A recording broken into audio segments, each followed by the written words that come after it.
Welcome to Red Light Therapy, a revolutionary technology perfected by NASA to aid in muscle strengthening and recovery. Red and infrared light has the capacity to penetrate deep into the cell's mitochondria, potentially leading to increased energy, faster recovery, and the optimal performance your body demands. Train, fight, recover. For over 16 years, EJDconstruction.com has provided South Florida residents quality craftsmanship, accurate project management, and exceptional service. That's why EJDconstruction.com is an A-rated member of Angie's List and the Better Business Bureau. When you're looking for the right custom home builder for additions or home remodeling, please call my friend Eric at 305-433-4843. That's 305-433-4843 for EJDconstruction.com.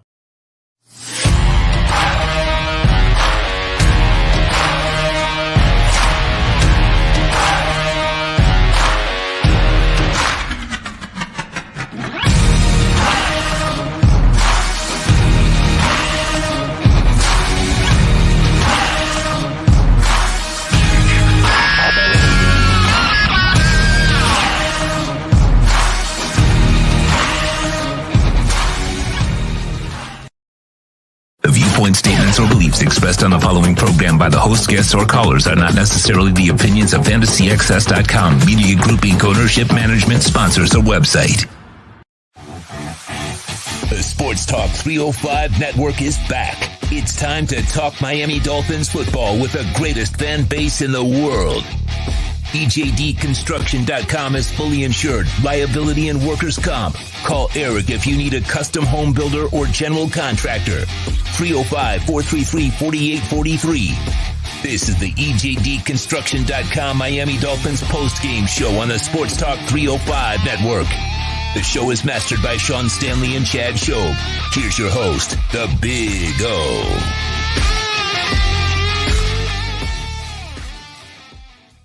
All right. Welcome aboard to our post-game show. We are ready to rock and roll. We got it loaded. Cameron Wolf, Joe Shad will join us. Marcel Louis Jacques. Two of the guys are in the locker room. I just don't know what to tell you, dude. I mean, 24-16, this team, I got to say, I'm really proud of what they accomplished today. They fought their asses off. They made too many mistakes. There's no doubt about it. The penalties were absolute killers. The defense played a hell of a game today. They're just not good enough with Teddy Bridgewater, or Teddy Stillwater, by the way. We'll call him Teddy Stillwater from now on. And you can't, when you're not good enough right now because you're missing, you lose Nick Needham in this game. Skylar Thompson was actually looking good. They should have put points on the board, but the penalties took him out. Jason Sanders misses a big field goal in this game. It's just a whole bunch of things that kind of came to a head, and the effort was there, man. I can't say that I'm like mad at the team. I'm frustrated. This team is healthy. They're undefeated. They beat the Vikings. I mean, the Dolphins are without a whole bunch of people. X clearly is nothing like himself. Okay. They tell you he's playing. That doesn't mean anything anymore. Is XX, because if not, Iggy's going to be making more plays than he is now. So I don't know, no, X is going to play. Don't mean shit right now. Sorry. Doesn't mean anything. They went after him like it was nothing. And boy, he blew a play wide ass open. And the defense played its ass off today. But there were these little things that happened throughout, right? Iggy had one early in the game. Then you got a couple with X. Then you've got the penalties that went on with different guys that would kill the drive, right? What was it? In one drive, You had Connor Williams, ineligible man downfield. Another one where you had Skylar hit Craycraft on a beautiful scramble. There's Liam Eichenberg with a penalty. Then you got a pass interference by Alex Ingold. Then you got a holding by Sherfield. I mean, this is stuff that just, you know. And there was all this thing about Josh Boyer. I thought Josh Boyer called a hell of a game today. We talked about it in the pregame show, right? How the front seven have to do more. Well, guess what? You got a Raekwon Davis sack, right? What else what were the sacks? You got, well, Landon Roberts. You got Phillips actually getting in for half a sack and Raekwon Davis. So you finally got a sack and a half from the defensive line. You'd like more, but they did pressure. There were times where even I saw Ogba force, a couple plays and things. So they did pressure. The defense played its ass off. That's the thing. It's a frustrating game, right? Because the Dolphins played hard. They left it all out there on the field, man. I can't complain about that. Now, they made some mistakes, and they are so injury-riddled that they're back to like the team that they've been for 20 years, that you're kind of good enough to make it interesting. And if everything goes well, you can win the game. That's kind of who they are right now. But you got to overcome Nick Needham. You got to overcome Byron Jones. And X isn't even playing well. And then you got a front seven that really isn't getting sacks. Today they did a better job of pressuring and getting some sacks. But you're missing your tackles. And yet, Teddy Bridgewater overall, and so did Skylar, it wasn't like they were running for their lives. Tua would have sliced this team apart, dude. All right? That to me, Tua is playing in this game. This game is a win by miles and miles and miles. And now you lose Waddle. Like, holy shit, dude. Like, when does it stop? When can the Dolphins get a break? That's what I'd like. I'd like for a spotter not to screw up the quarterback for 2 weeks. I'd like for all the sensationalism around all this concussion stuff to get the hell out of here already. I'd like for the injury gods to stop effing with the Dolphins. They never get Byron Jones back. X is playing like shit. He's all screwed up, obviously. Now you lose your tackles. Teron Armstead is, obviously unreliable now. And you can't get Austin Jackson healthy. Now Waddle gets also banged up. Nick Needham gets banged up. God damn, dude. You can only take so much. And listen, don't start with the depth shit. Okay, you know what? Don't be a dipshit starting with the depth shit. This team was never good for 20 years. This is a good team when healthy. Now, you want a good team that also has quality depth all the way through. When these people take over in the first year, that's not going to happen. Sorry. You've got new changes. You got new coaches. You make changes. That's going to take another year or two, maybe. I think one more year you can fill some of those holes pretty much and get pretty good, finish off your starters and start to really develop some depth. But with the cap, it's always so hard. But let's not get into craziness about, you got to have depth. Dude, they're on their third tackles. They're on their third quarterbacks. They're on third corners and stuff. I mean, enough already. Give them a damn break, because they're trying to overcome a whole ton of crap, and they're 3-3.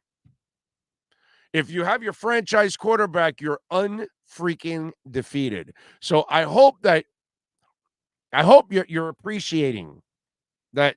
You lost Tua. I hope so.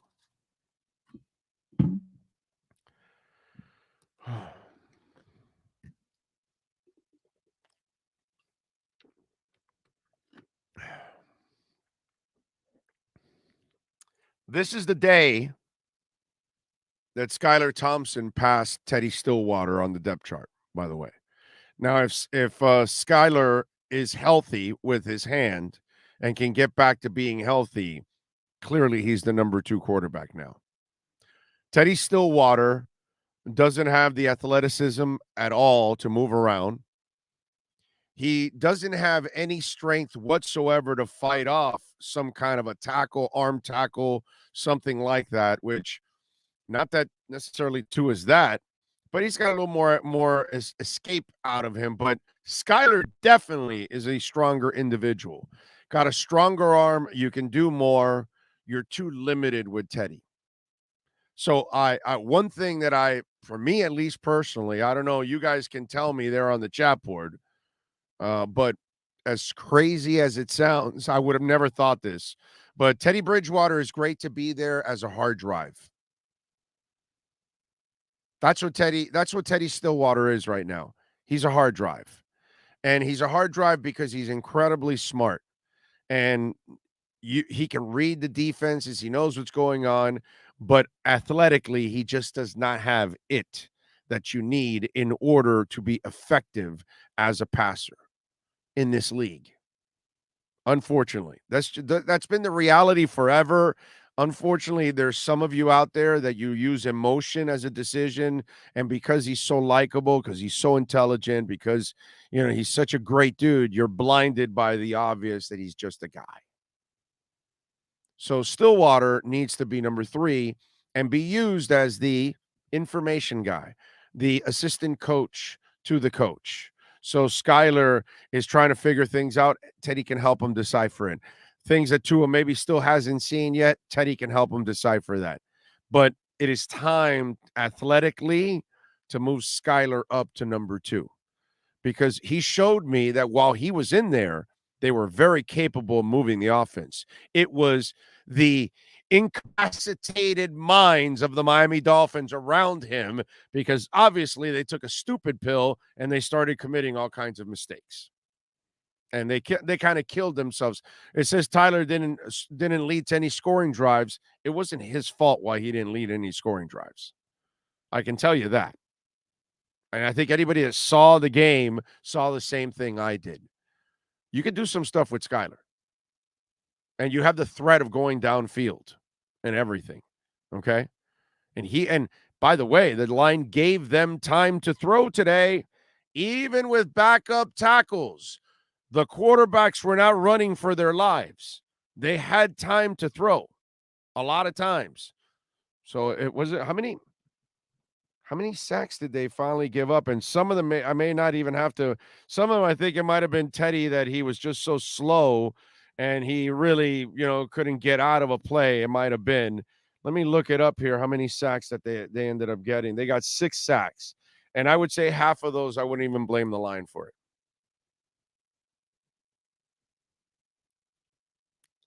They thought they had some stuff, but yeah.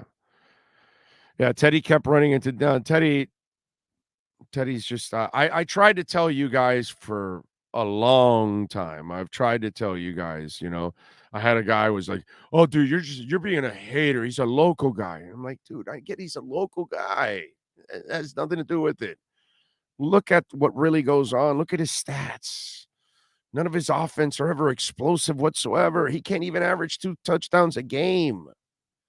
Today was a miracle. He threw 2 touchdowns today, I think. Yeah, 2 interceptions, 2 touchdowns. That's like a miracle game for him. And that's because he has, these weapons that can help create. Now we've got this whole thing with Waddle. This is crazy. By the way, I just so I don't forget. Okay, Leon Fresco. Thank you for the super chat. If healthy, excuse is a bad roster construction. The weakness and injury history were known and not addressed. No signed players coming back. The if healthy excuse, I don't know. Is Needham an excuse? I mean, Byron Jones has been out all season. Austin Jackson's had a high ankle sprain. Armstead is injury prone. That's legit. So you kind of took your gamble with that. Right? And it hasn't paid off. But most everything else, and Tua, again, he only gets injured because he holds on to the stupid ball.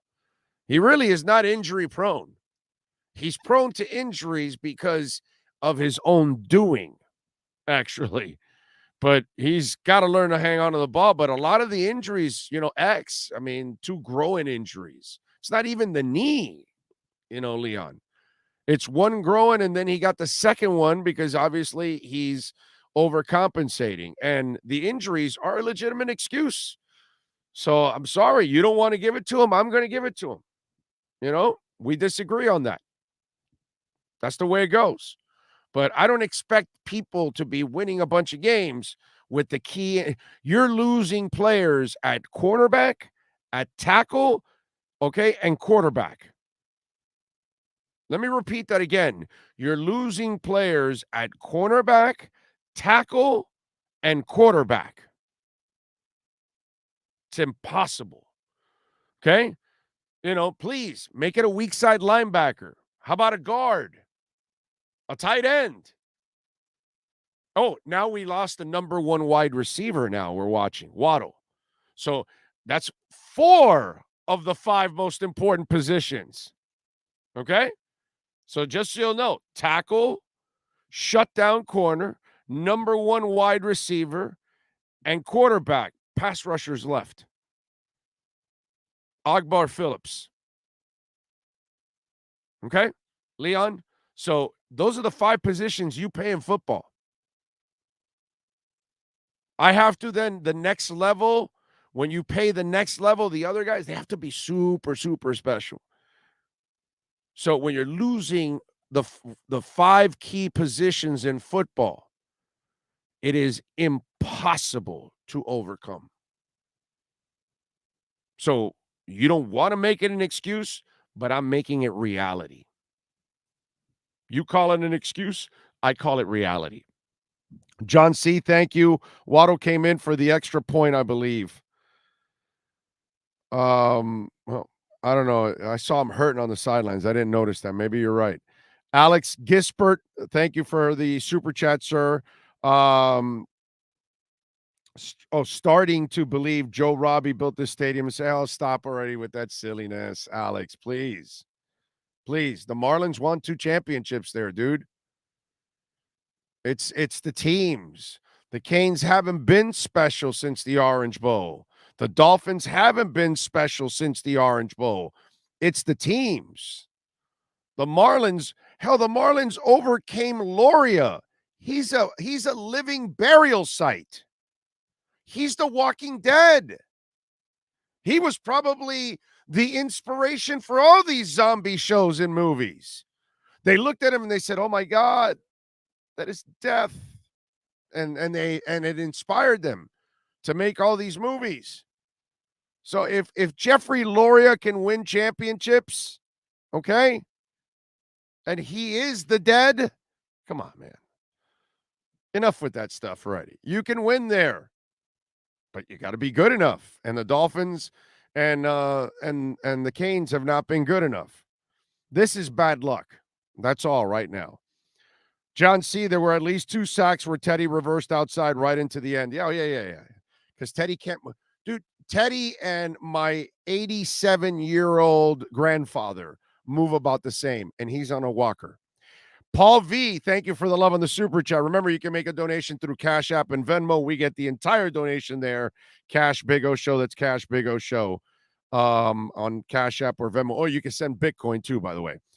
Paul V says, I think Gesicki needs more looks in this offense. Wouldn't it make sense to convert and use him as a wide receiver instead of a tight end? It's nice having homegrown talent. They have a lot of receivers at this point in time. What they got to do is just find a way to use Gesicki more. That's it. Marino Castillo, thank you, Big O. If Tua can't be healthy a complete season, it's time to find another QB. Why? Because this is what happens when you play with backup QBs. And what? I'm sorry, Marino. Did they stay healthy? I must have missed that. You need to go see the segment I did, Tua and the field. So, Marino, let me just explain to you how silly that statement is, okay? Because the silliest thing in the world is for anybody to say, let's move on from Tua. So what's gone on since Marino, my brother? So you want to move on to what? Chad Pennington or Chad Henne? You want to move on to who? Jay Fiedler or Ray Lucas? You want to move on to who? Pat White or Jay Cutler? I'm sorry, I must have missed this. What do you want to move on to? You make it sound like they produce quarterbacks like it's going out of style. So you get a guy that was top 5 in the NFL, and he leaves for 3 weeks, and it tells you, because he may suffer another injury. So what? Lots of other quarterbacks suffer injuries. That's kind of, did you watch the game today? Waddle suffer injuries. X suffers injuries. Byron Jones has been out. Okay. Do you realize that Austin Jackson is on the brink of missing more games than Tua has so far in 3 seasons? Because Tua's coming back in Pittsburgh this week. I don't know if Austin Jackson is. That would be 6 weeks. So if Tua misses 2 games every year, then he's not missing, like, you guys make it sound like he's missing 4,000 games. And by the way, with the ribs, he could have played earlier. Guess who didn't want to play him? The guy that hated him. But he would have played, but they didn't want to play him. They wanted to go with Jabroni Brissett. But you hold it against him that he was out. And then you had to call on him in the Ravens game. So I'm sorry, what Dolphin quarterback comes back in the Ravens game down 21 there, Marino? I love how some of you make it sound like it's the easiest goddamn thing to produce a quarterback. So you got a guy that can light up the world, can win in the clutch, can make throws that most guys can't make in this league, by the way. That's where Tua is at, whether you want to believe it or not. And you want to get rid of him. Like, the past for the last 20 years has been so easy. John Beck. You want John Beck? Did you want me to keep naming them? Because I could keep bringing up the horrible past. You want Fitzpatrick, who actually didn't win more than Tua? But of course, he's so beloved because he ran around with a beard and he had all this. Yet the guy that had the winning record was Tua, not Fitzpatrick. I'm sorry, I must have missed it. Gus Farad. Oh, Gus Farad. That's who you want. Oh, okay. Yeah, Marino. Of course, the past. It's so glorious. Incredibly glorious. Quarterbacks just, sprout right out of our asses all the time. They just pop up everywhere, and they're throwing touchdowns for the Dolphins. We've got them like they're sitting there. We've resurrected Ron Wolf. Come on, man. Appreciate the super chat, but por favor. Por favor. Javier Calendrin, thank you, sir, for the love on the super chat. Very nice of you. Kevin Beal, Poupart said he was confident there would be no drop-off. Well, listen, the Teddy people got to learn their lesson, and Poupart is learning his lesson, and that's all. Also, I'm with you at this point. X healthy, stop playing him at 70%. Exactly. X is not helping you right now. But the problem is now you lost Needham. It's just how many guys are you going to lose? So you got to play what you have now. And they're screwed in that sense. Yes, sir, Sean. Marcel just tweeted out that Jalen Waddle said that he is good after hurting his shoulder late in the fourth quarter. So Okay. He'll probably be on IR tomorrow. Okay. All right, good. Daniel Soto, thank you, sir, for the Cash App. Appreciate you. Thank you. Cash App or Venmo, that's Cash Big O Show. Cash Big O Show, thank you very much. Reynaldo Ruiz, thank you, sir, also for a little love on the Cash App. Thank you. All right, what else do we have here on the program that I wanted to talk about a little bit about this? I will say this. If you can get this team healthy, if somehow or another we can find out about Austin Jackson, you're going to get Tua back next week. If Teron Armstead maybe with another week off, you get against, Pittsburgh's not a very good team. You got a chance here to start turning things around. And I know what's gone on. A lot of you or a lot of Dolphin fans are walking the ledge. and you're freaking out about what's gone on. And this is not a bad team. This is a really good football team that just needs to get healthy. Seriously, that's all they really need. They need to get healthy. If they can get healthy, they can look at it. They're there in all these games. They're better than the Vikings, you can tell, but they're minus a crap ton of people.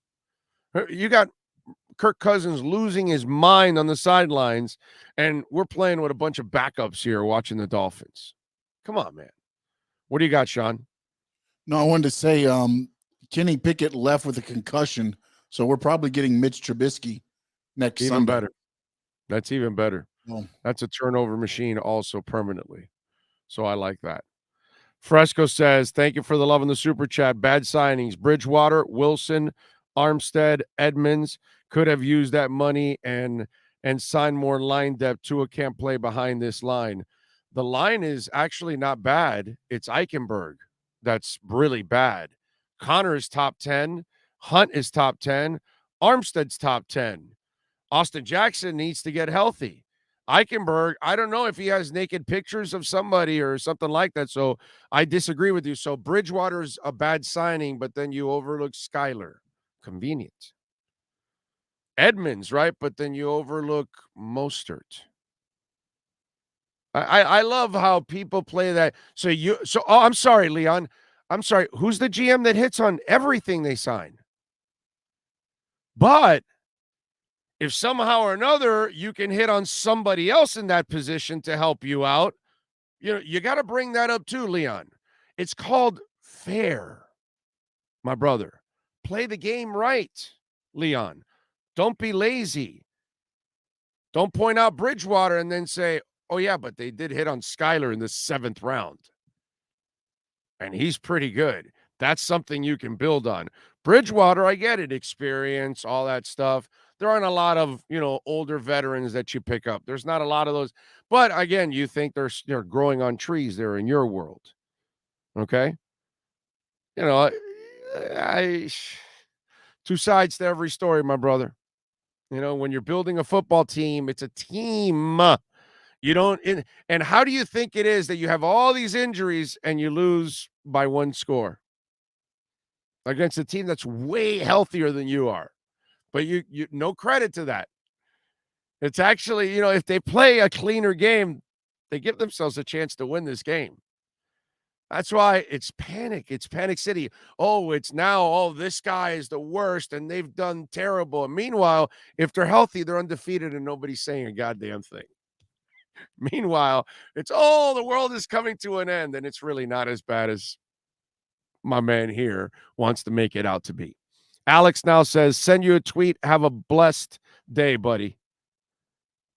So we'll see what do we have on the Twitter sphere here. And you can always send out a tweet, by the way, at Big O Show. Follow us there on Twitter. That, my friends, is a 24-hour talk show. Man, you keep thinking Tua is going to be the franchise QB for this team. Wow. Mark my words, they are going to look in the draft. Okay. Mark my words, Mr. Torres. Nobody's going to remember what the hell you said. So it doesn't really matter, my brother. You're part of, hundreds and thousands of comments that I get every day, all throughout the week and throughout the month on Instagram, on Twitter, on Facebook, on YouTube every day. We're not tracking what you say. Like where are all the people that said Teddy Bridgewater was better, my brother? You were probably one of them.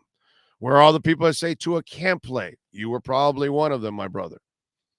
Where are all the people that say Skyler's better than Tua? You should start him. You were probably one of them. But I bet not, right? I bet you didn't get any of that wrong. Huh, Mr. Torres? Want to take another stab at that? And again, he must have not heard the last conversation. Yeah, because, the search for a quarterback is so easy. NFL penalize unnecessary roughness. Derek. That's a hell of a name, my brother. Thank you for the love in the super chat. Big O, right. Team is good with second and third stringers. They're hanging in there. They're hanging in there with the Vikings. And they had a whole bunch of backups. To me, I think I watched this coach his ass off. But is it his fault that Waddle fumbles? So I'm going to blame him for Waddle's screw up. I'm going to blame Josh Boyer, who called a pretty good defense, but I'm going to blame him for X having no gas in the tank, but they got to play him now. Right? Come on, man. It just gets to a point where we're ridiculous. And I get it. It's frustration. It's frustrations. But it's frustrations, and you've got it in the wrong direction.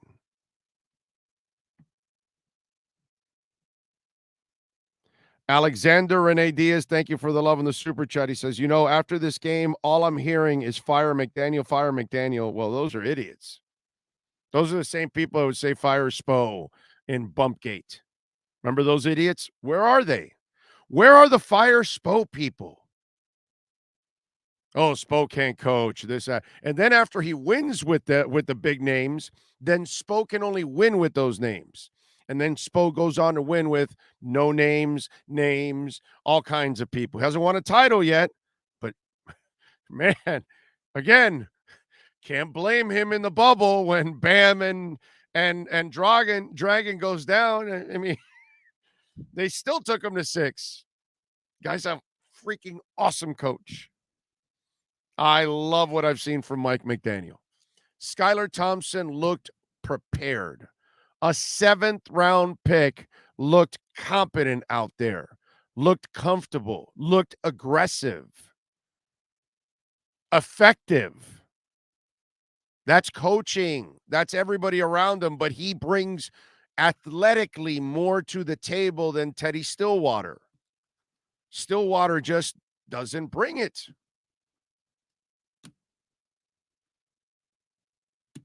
By the way, wasn't Stillwater the name of the kid in A League of Their Own? Now that I'm thinking about it, it's not Stillwater, but it's something like that, right? I just keep remembering the pain in the ass kid in A League of Their Own. What was his name? It wasn't Stillwater, but it was something like that, right? I don't know why it just came to my mind. Anyway, Thompson did a good job, but yeah, Bridgewater is just a guy. He's just a guy. It was Stillwell. Oh, Stillwell. There you go. Stillwell. Okay. Panic at the Disco. Great band. Love that band. They do a really good job, dude. Talented singer, man. But there is Panic at the Disco. You are correct, Eric Echevarria. Is Rocky related to you? Rocky Echevarria. Eric, do you know who Rocky Echevarria is? That's the question, Eric. Do you know who Rocky Echevarria is? That's what I want to know. Teddy is worse than Brissett. I know what you're saying. He's worse than Brissett, but he said tan. Tua is great if never gets touched. Well, Tua is great if he lets go of the damn ball. Okay. Oh, and by the way, how did it work out for Skyler? He got touched. How's it worked out for Teddy? He gets touched. I'm just wondering, how's it working out for Dak Prescott? He got touched. Yeah, no, I know, because Tua's the only guy that gets injured. The only guy. No other quarterback ever gets injured. Nobody ever goes down. It's only Tua. Only Tua can throw a short pass. Only Tua can make mistakes. Only Tua is the one who gets injured. No, there are no quarterbacks that get injured. They haven't had injuries at quarterback position in New Orleans. Not at all. Hasn't happened. No. Those things only happen to Tua. You're correct, sir. You're correct, sir. Every other quarterback, you can touch them all you want. You can feel them up. You can bring a wand. Are you carrying a gun? You can do all that, sir, to all the quarterbacks in the world except for Tua. You breathe on Tua. Oh, I blew out a rib. Eric Echevarria says yes and yes. You didn't answer the question. You didn't say who is Rocky Echevarria.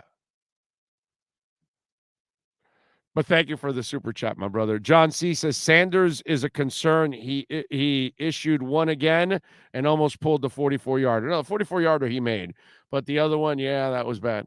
That was bad. Still not ready to completely, because it's not easy to just replace kickers. They're not like lined up outside. They're ready to, to make 55-yard field goals. Jason has been a great kicker.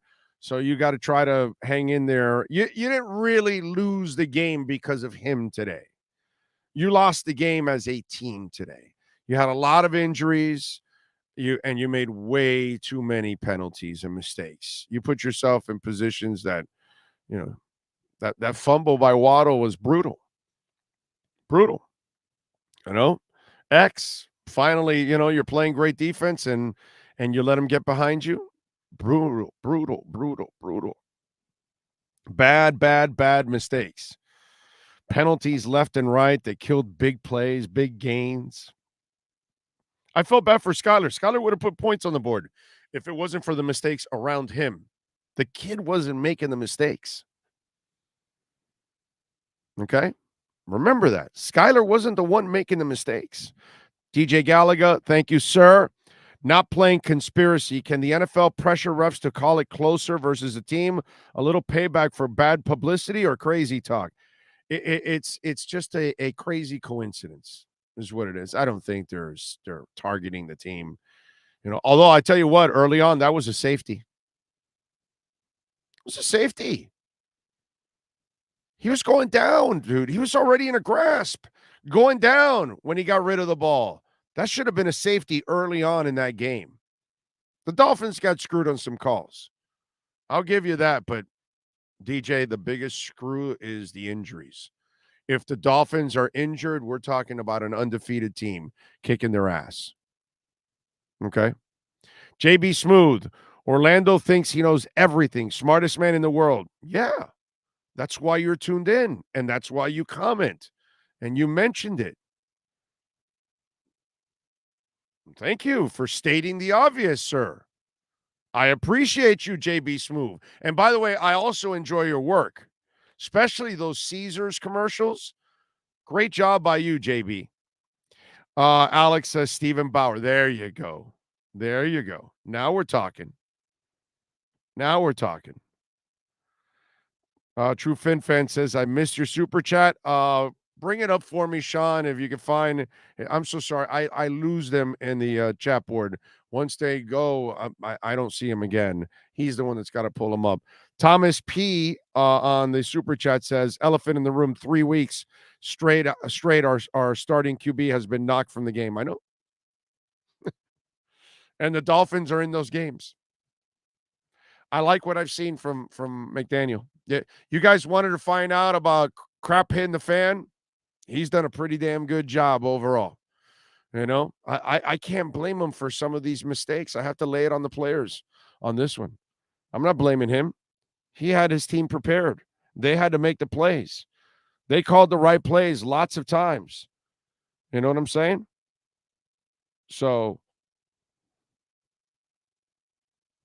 they were the better team today. And they ended up losing because they just didn't have enough in the tank to overcome. You still think with Teddy we would have won the game against the Jets? I think they would have had, I think they would have had a chance against the Jets. Yeah, I think so. They were right there. Even with the Jets, with Teddy, I think they would have had a shot. Yeah, sure they would have had a shot. Man, they had a shot in this game. Even with crappy Teddy, they were still. I mean, what happens with the Waddle play? You're in the game, dude. What happened? The Waddle play, the missed field goal, the non-safety call. I mean, you're right there, even with crappy Teddy. With Tua, you win by 2 touchdowns. Yes, sir. All right, a couple things. One, the super chat is up there now.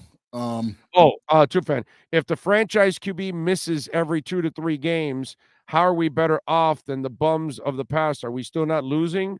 Availability, bro. Yeah, but when you win a lot more than you lose in those 13, 14, you made it sound like he misses 4 games. He doesn't miss 4 games a year. He's been missing on average 2. So that's 15. So let's say he can win 10 or 11 of those 15. What do you think about that?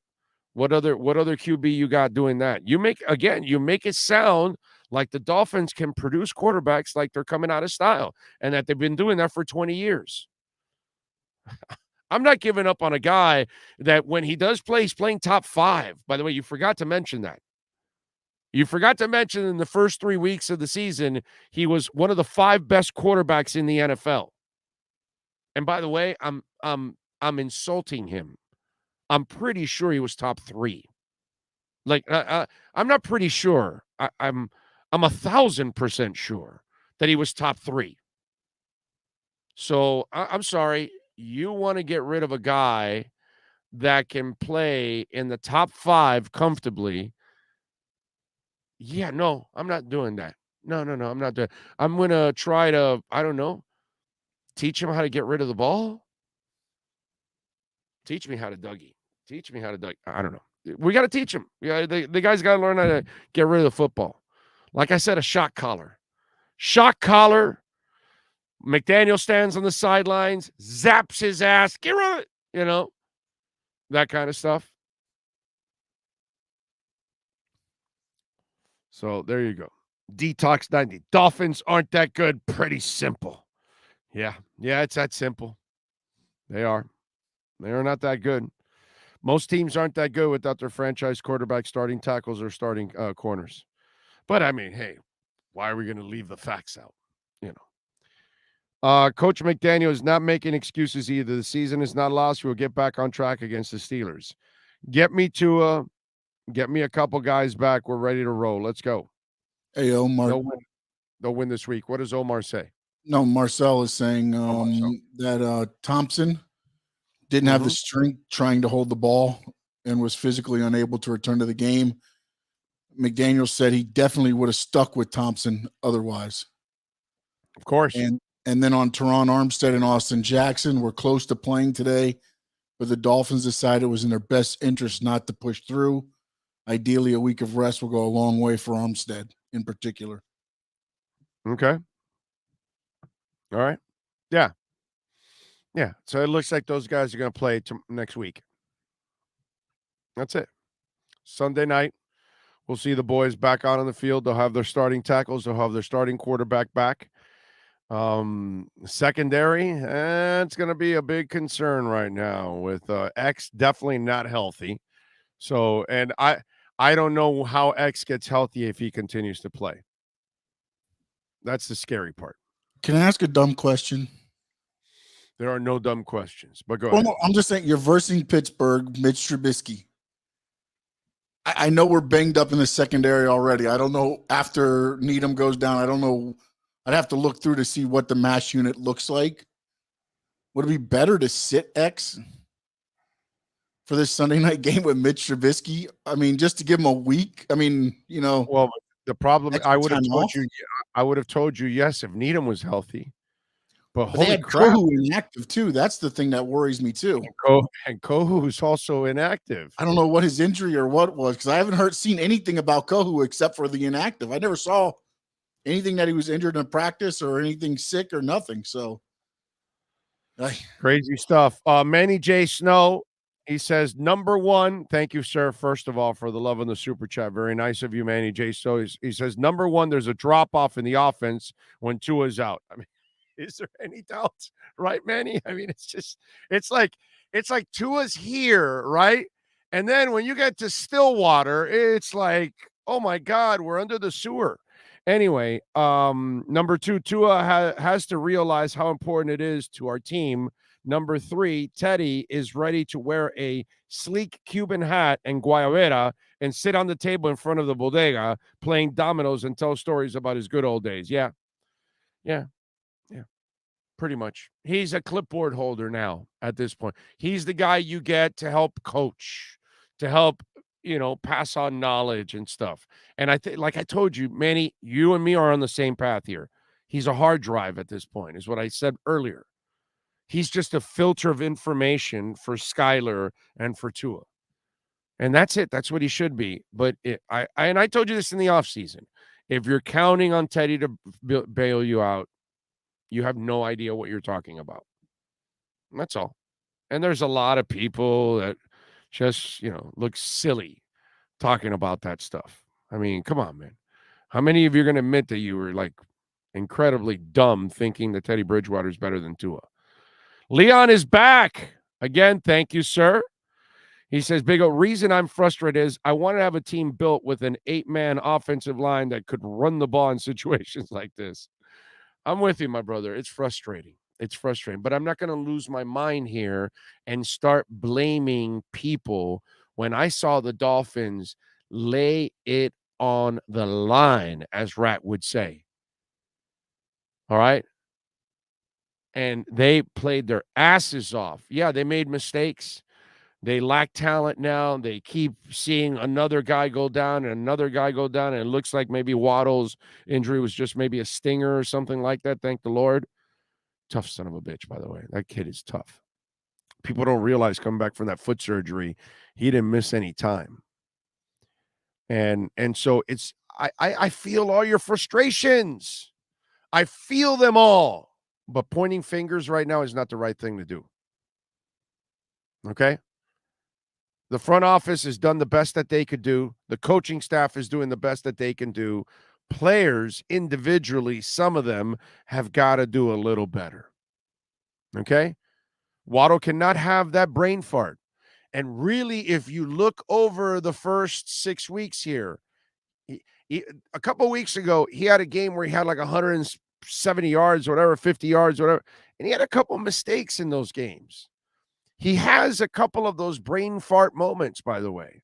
If you are objective and go back and look at all the routes and look at some, there are times where he didn't come back to a ball. There are things that he's done at times that he's made his little brain farts. Not a lot because he's been so stupendous that you can't hold it against him. But because he is so stupendous, you need to sharpen that. And you got to be better. And in those moments like today, you can't fumble. You know what I'm saying? But overall, everybody has been playing their asses off. They got to clean this stuff up. Are there concerns? Yes. Jason Sanders is concerning for all of us. Yes. Don't give up on him yet because kickers are funny, man. It's kind of weird how things go with kickers. And sometimes they get into a little bit. Remember, it's been all peaks with Jason Sanders. This is his first valley. And some of you already are kicking him to the curb. And again, I really wonder with some of you on relationships. I swear to you, dude. You want to drop Tua, yet he's the best QB you've had since Marino. It's like, it's the weirdest thing, right?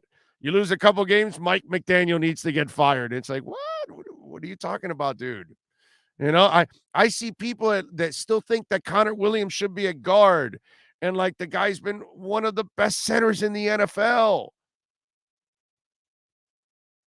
It's just, there is very little. No, there's some loyalty, but there's a lot of you out there that, man, you're not very loyal. You're as fair weathered as they come. Eric says Rocky is Manolo in Scarface. Classic. Yes, he is. Yes, he is. Very good. You know, it's another movie I like of Stephen Bauer. I think it's an excellent movie. If you've never seen it, Thief of Hearts. And watch it with your girl. I'm just saying. The night might end another way. Thief of Hearts. Eric Fabregat says, you want to talk about 199 yards in penalties over the past 2 games? Yeah. And that's what happens when you're not good enough and you're trying to overcome and you're pressing and you make mistakes because you're trying to do a little bit more because you know the team has a backup quarterback, because the team is hurting at wide receiver, because the team is hurting at corner, because this, that, and it happens all the time, Eric. and players are just professionals, and they're trying too hard at times. And you just got to do your job and focus at your job. Jalen Waddle's a fantastic player. Look at that fumble. What are you going to do? Normally, X is a terrific corner. Look what happened today. It's the kind of shit. Alec Ingold, that's a freakish penalty that they called on him there. But what are you going to do, dude? You know? Shit happens. It sucks. It really sucks. Like Eichenberg, that one, I don't treat it like the other ones that I just mentioned. That one is you're just incompetent. You're just not good enough. You know, that's the difference. The other guys are giving me production out the yin yang. So if you make a mistake, you're a human being. I gotta take it. It's normal. I'm not trashing you because that. I'm not giving up on your ass. Eichenberg, Eric, those are the things that I can, by the way, make sure you send an invite to all the guys there, Sean, please. I think Joe's looking for one there. Phil Montgomery, Teddy's body language brought me back to the Smokin' Jay Cutler days. Now, Teddy's a pro, bro. It's just Teddy's overmatched. He just doesn't have the skill set you need at this level. Chase Barrett says X, Knicks, Trill, Kohu, Crossan on CB7. I know. But yet, they're still complaining. Manny J. Snow again. Thank you, sir. He says we have the right coach. These water cooler GMs are ready to blow it up. I'm just going to get drunk and get that therapy from Big O. There you go. Appreciate it. Stay sane, man. Things aren't that bad. Just got to get healthy. Is our running back squad good enough to win? Would be a franchise back have carried us these 3 games while Tua gets healthy. Yeah, but that bell cow stuff is not something. They didn't build the team that way, and that's not going to be built that way. They're going to have multiple backs. Now, get your 2 tackles back, get your quarterback back, and maybe that opens things up a little bit more. But with these guys, the quarterbacks that you have now, they're going to be able to get in the box, and they're going to be able to, control that part. Alex Gisbert, thank you again. He says, my appreciation for your show, man. Thank you for keeping it balanced. Appreciate you for supporting us. Steve M., Bridgewater doesn't fit this offense. His timing was considerably off today. This O-line can't protect a pocket passer right now. They gave him time. He's just not good enough. He's not good enough athletically and all those kind of things. He doesn't have a gun. So that's on him. Skyler looked more comfortable, and you saw him get some throws off. I disagree with you. And Tua would have made quicker decisions, cleaner decisions right away. He'll buy himself a little bit of time, and maybe sometimes too much because he's playing the hero ball. John C., thank you, sir, for the love on the super chat. He says, I like our coach. The only complaint I had is our team, our own 10 with 28 seconds and 3 timeouts. I get it, but defense is playing well. You don't want to give them that field goal. I get it. Muzi, thank you, sir, for the love on the super chat. Is there a reason why we went out and got a fullback and never used them on 3rd and 4th downs when we need 1 yard? I don't know. And here, I'll give you another thing. Your right guard and your center are strong, so you can run behind them too in the interior. So I'm with you. I'll use the fullback a lot more on short yardage situations. And if not, I'll have that direct snap to him like they've done before. And they need to do more of that. Justin Scheib, thank you, sir, for the love on the super chat. A positive note, I see something out of Iggy today. Yeah, that was a nice deflection by Iggy. But you got to do a lot more to kind of lift us up to the point that, we feel like, okay, Iggy's getting it done. Patrick German, thank you, sir. Do not put Tua behind this offensive line. Thompson looked great and Bridgewater lost. Greer to blame for the line. It's not his fault for the line. He's done a pretty good job overall. He's trying to fix the line. But, Austin Jackson gets a high ankle sprain. What's he supposed to do? The Teron Armstead, okay. That one, if it continues down this path and he misses a lot of games, then yeah, I'm with you. It becomes a bad signing for Greer. Now, if he somehow comes back next week and gets on a roll and plays, then it turns out to be all right. But I think you're a little too early to give up on the line because it still has had the backup quarterback still had time to make plays today. Even Teddy at times had made plays. It's his own fault that he didn't make decisions at a faster pace. So I would blame Teddy more than I would blame the line at times. I would blame his lack of athleticism also too in the process. Kavia Star says, with our starting tackles and Tua, we're probably still undefeated, but injuries are part of the game. Coulda, woulda, shoulda. Doesn't win games. We need to win the AFC games. Yes, sir. You are correct. But like I told you in the pregame show, and I'm sticking with this, you're 3-3. Okay? You got 11 games left. You've already won 3 games. If you can keep Tua healthy and win, and don't tell me, well, he only missed 2 games last year. They can keep him healthy. He can keep himself healthy. It's possible. You're going to win most of those 11 games, and you'll be just fine.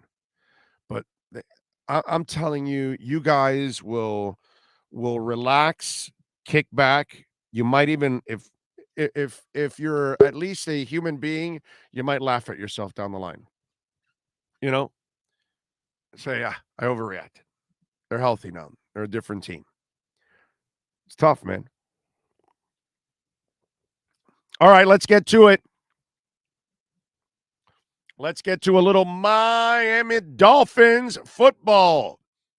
Joe Shad and our hijinks sportsgrill.com Miami Dolphins report. Joe, how are you doing, sir? What's up, Big O? How are you today? Very good. Can't complain overall. Tough loss for them. I thought it was just a bunch of bad breaks and a lot of mistakes, man. But I commend them for at least hanging in there, considering everything that they're missing, and they keep, losing guys in the process. Yeah, there are some things that worry me. And listen, we got Tua Tagovailoa coming back. That's going to help. We probably have Teron Armstead and Austin Jackson coming back at offensive tackle. That's going to help. But there are some sort of early season trends that I don't like in the first 6 games. The one is the number of penalties. Not good. Penalties are way up since Brian Flores departed, unfortunately. This was one of my concerns. Also, turnover is not happening for the defense. Now, the defense played well overall today, forced a lot of 3-and-outs, especially in the first half. But they have only 1 team interception through 6 games. The Dolphins are -7 in turnover margin this season. That's not going to cut it. And also, strangely, the Dolphins have 14 punt return yards this season. Now, that could win a game. You have Tyreek Hill, Javon Holland, and Jalen Waddle. One of those guys should have a return of more than 14 yards through 6 games. Do you agree? Yes. Yeah, definitely. They haven't. That has not been a big thing. But please don't mention Brian Flores. That's so irrelevant to every conversation you could ever bring up. The discipline. Mike McDaniel wants the discipline. Yeah. He didn't know offense, Joe. Do you understand that, right? He didn't know offense. My column wasn't. Hold on. No. You can't have him. Wait, let me finish. No, but my brother, you can't have him. Should the Dolphins have kept Brian Flores? The premise of the column was it's fair to bring up whether or not they are lacking his input on the defensive scheme. That is the point. It doesn't matter because he's not here to be a defensive coordinator. He was there to be a head coach. So but we're going to learn whether or not Josh Boyer is the guy. We're going to learn. Josh Boyer called a hell of a game today. Josh Boyer called a hell of a game today. And I sent 5 tweets with Josh Boyer in them today. Yeah, So I can't blame Josh Boyer that Okay. X really is not X. He's Please not stop himself. telling me that he's playing. He's He's not just himself. It's really yeah. weird. You had Justin Bethel. No offense to Justin, I've never met him. I couldn't tell you what he looks like. I haven't, I was trying to figure out who's 93. Okay, I haven't met Trey Flowers. All right, I'm like, who's 22?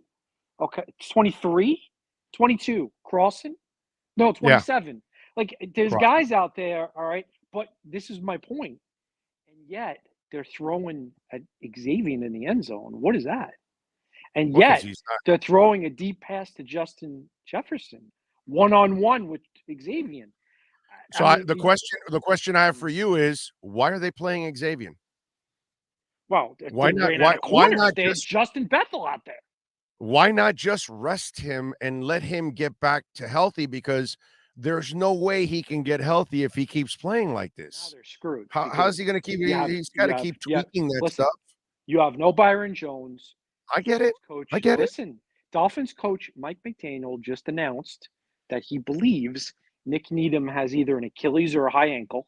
So what are you going to do? You're going to play Kader Kohu at slot when he returns from injury, and then who are you going to play on the outside? Now you're screwed. Now, Igbenogany had the pass interference. He did have 2 nice pass breakups, Yeah, which he was did. nice. Jonathan Vilma is a great dude from what I know, but he had a hard time saying Igbenogany's name. That's a hard one. Oh yeah, no, they butchered the name in the entire podcast. They tried to never tweet got it it out to right. help him Not out. the- I know. neither one of the guys got it right. Neither one. They were You terrible. got to practice. I mean, you got to practice Igbenogany. The thing about the African names, and I'm being dead serious about this, they sound like they're spelled. As long as you just sound it out, there's no surprises there. There's no Well, what do I they call just it? say we ban all tennis, hockey, and African players, and either they get the names Garcia, Smith, Johnson, Rodriguez. Come on, bro, give us some Well, some simple of shit. the No listen. Alzugaray stuff. What the hell are you doing? That's confusing. You don't want names like Alzugaray. That's silliness. You don't want to do Listen, that stuff. Let's it keep it doesn't. simple. Well, it doesn't matter what nationality you are. There are names that are difficult to pronounce All of in them. all Hockey nationalities. No, players, but you got tennis these players. guys. Get rid of them I know. all. Listen, I don't their want their damn job. names.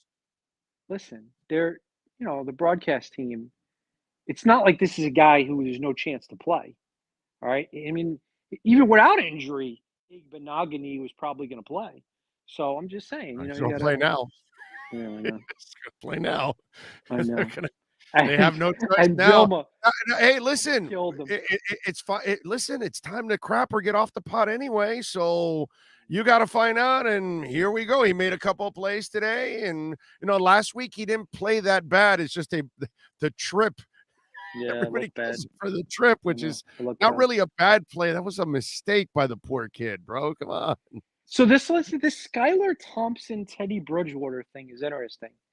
McDaniel chose to play Skylar even though he could have played Teddy. Now, I know that the Dolphins are saying that is because they wanted Skylar to get more practice snaps, and that's a part of it, but it's not the whole story. The whole story is the guy chose to play Skylar over Teddy, and if Skylar hadn't gotten hurt, he was going to stick with Skylar. So super agent Drew Rosenhaus on Channel 7 WSVN made the point in the postgame show that he could see Skylar overtaking Bridgewater this season. I thought that was very interesting.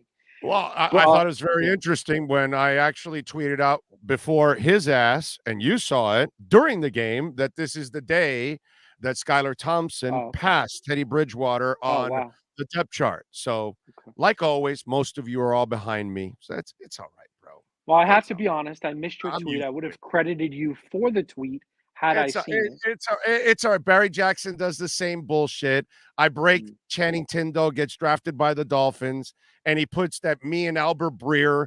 And when my tweet is 4 minutes ahead of Albert Breer, and as you know, Joe Shad, 4 minutes ahead of anybody in the NFL draft live is like getting it 3 weeks ahead of everybody. Okay, 4 minutes. And he goes, Big O and Albert Breer. No, Big O. Not, and I love No, Albert Breer, it's pretty. but of course, Barry Jackson, kiss my ass. You're wrong. It's pretty clear But that you that's have a well-placed Dolphin source, perhaps on the scouting staff, perhaps in the front office. Hard to know who. One day it may be revealed, but that was good. Somebody leaked that to you. That was good. Good job by you. So Skyler, I can't see you. 'cause I You're can't more see impressed with anything. that, or you're more impressed? can't- You're more impressed can't with see that, or you're anything. more impressed that I said that the head coach was going to get fired during a winning streak. I'm not exactly sure. I think it's more impressive when I say Flores is going to get fired during a winning streak. You have a well-placed team official. I'm surprised they haven't launched one of those investigations. So one of those how sure Daniel are you? Snyder, one of those Daniel How sure Snyder are you that it's just investigations. official? Why do you It's just got say well, it has to be official? someone in the Dolphins draft room, I the mean, war room. official or officials? I'm not exactly okay. sure. Are you sure it's one? Is today's segment sponsored by Hijinks? Even though it's on a Sunday, are we allowed to mention Hijinks? Is that okay? Every segment okay. by the great Joe Oh, there it Shad is. Okay. is sponsored by Hijinks. You're the one that's involved in Hijinks. I've been tweeting. Mixing in Brian Flores. We don't miss Brian Flores in anything. So, Okay, no. Dolphin fans, I retweeted. Somebody said that I'm the worst sports journalist in America. That might be a little. Eat a huge fat one, Joe Shad. That's not very nice. I don't know. That is, do you think that's good? That's good. Do you think that people are?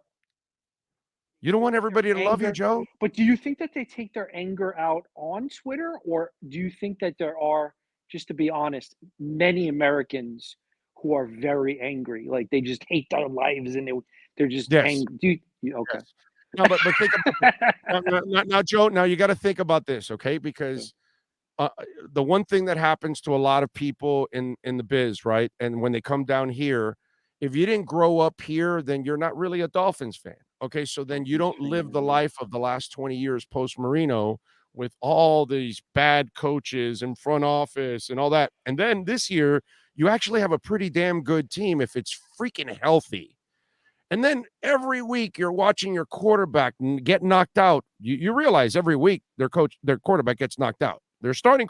I don't care who it is. They're getting knocked out every single week. And then you're watching X and you're watching Waddle and you're watching Teron Armstead and you're watching, and you just kind of like you're sitting back going like, dude, what would they do? Did they cross a black cat? Did they walk under a ladder? Did they piss off the football gods? What did they do? And I think it's kind of frustrating. And then there was so much doubt with Tua, including yourself. And then all of a sudden the kid goes out, balls out, and now you lose him for a couple of weeks. And then this happens. So it's one of those things that, like, when he starts playing well, they feel like they can't have good things. So then you're getting a tsunami, a volcano of anger of 25 years. And a lot of people have come up to me, like in the breakfast line. I remember one guy in particular, I was getting breakfast, and he goes, "Hey, you're Joe Shad." Yeah. I just want to apologize for what I said to you. I have no idea what you're talking about. What are you talking about? On Twitter, I was very mean to you on Twitter. I said, it's okay. You're forgiven. He goes, I never would have said that to you in person. I go, I know. You're apologizing to me. So listen, I have a question. Do you think that part of the reason they were so cautious on Tua was because they were going to have Greg Little and Brandon Shell out there? Do you think that could be a part of it? This game is all about optics. Okay. This was all about optics. Because he passed all the tests the week before.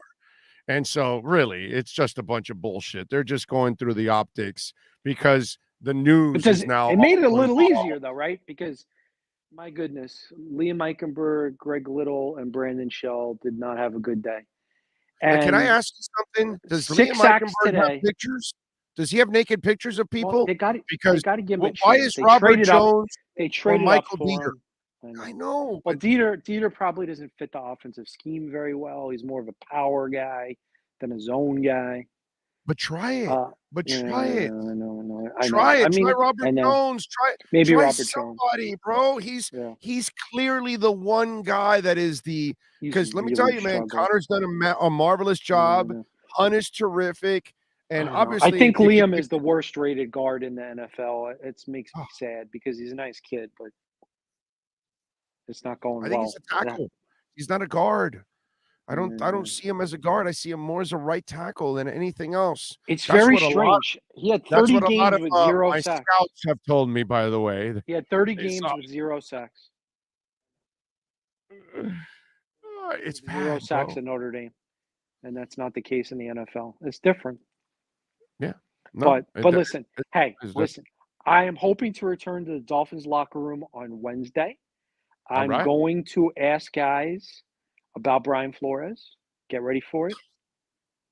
All right. Listen, Why? it's a big It's storyline. fantasy. Flores is It's coming not a back. you talk about the linebacker. Oh, that's right, because they're facing him. Okay, back. yeah, whatever. Yeah, but please don't say that they miss him. They don't miss him a damn bit, bro. The team has got way more know if- chemistry.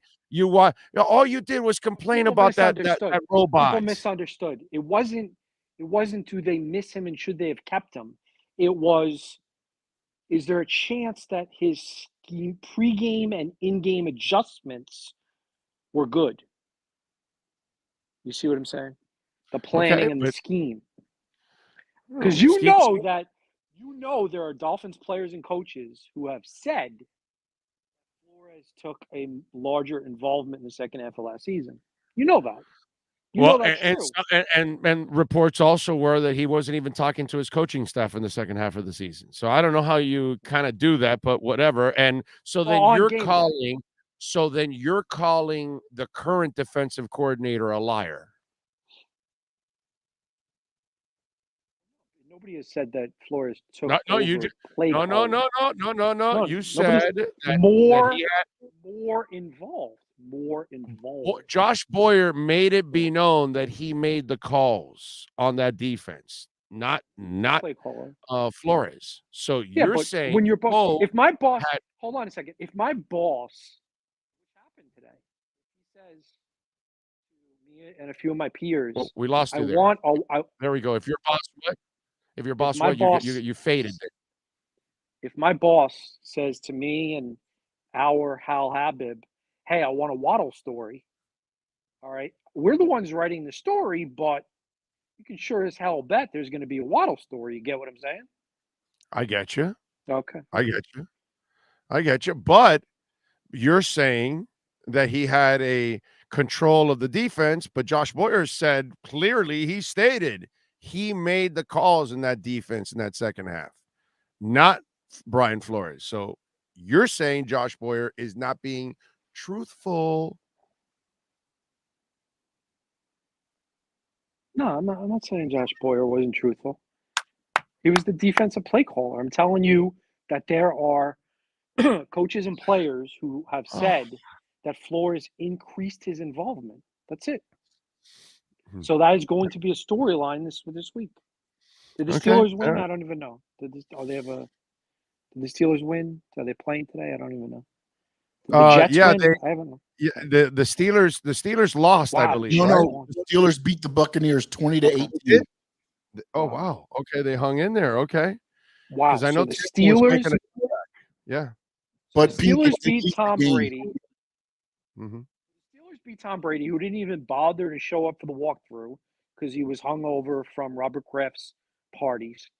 And the Jets, with Zach Wilson, walked into Lambeau Field.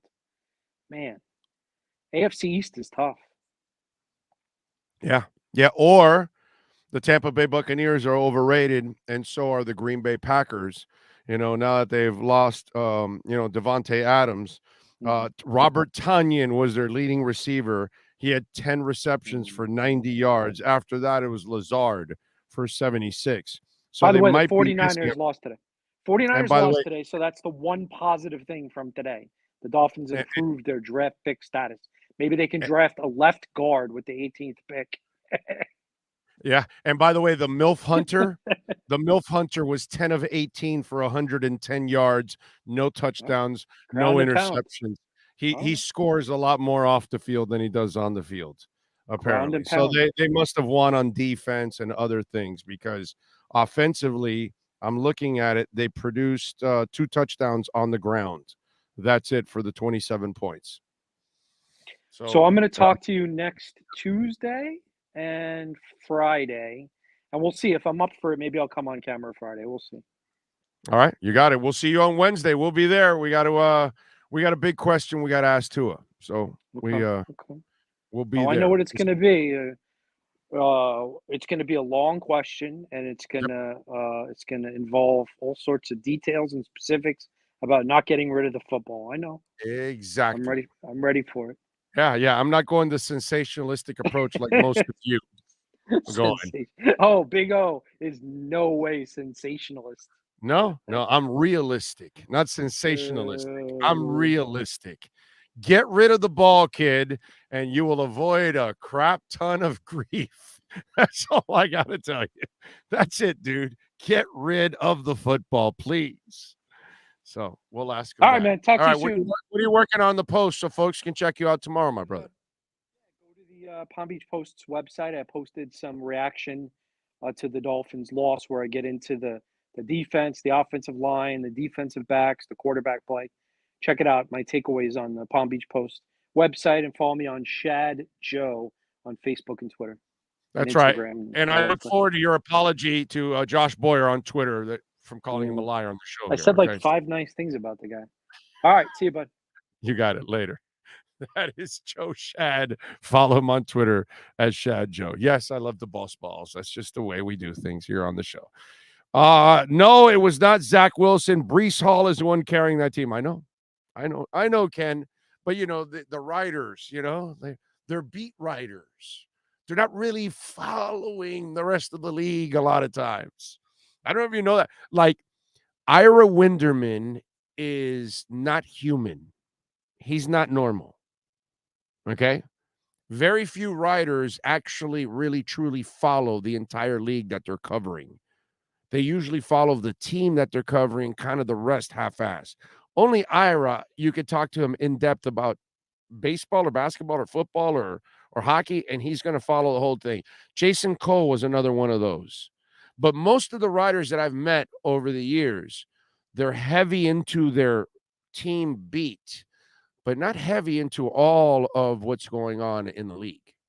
That's been my, and as a talk show host, I know because I have to follow most everything. I follow it locally, and then I follow all the other stuff too. Obviously I'm a fantasy football player, so I got to know all the stats from all the teams and who's playing well and who's not and all that. And Breece Hall, by the way, is a fantastic player. They got themselves a winner there in that one. But yeah, so that's kind of been a thing that I've noticed with most writers are like that because it takes up so much of your time. You have no idea. It's a burden to be a beat writer.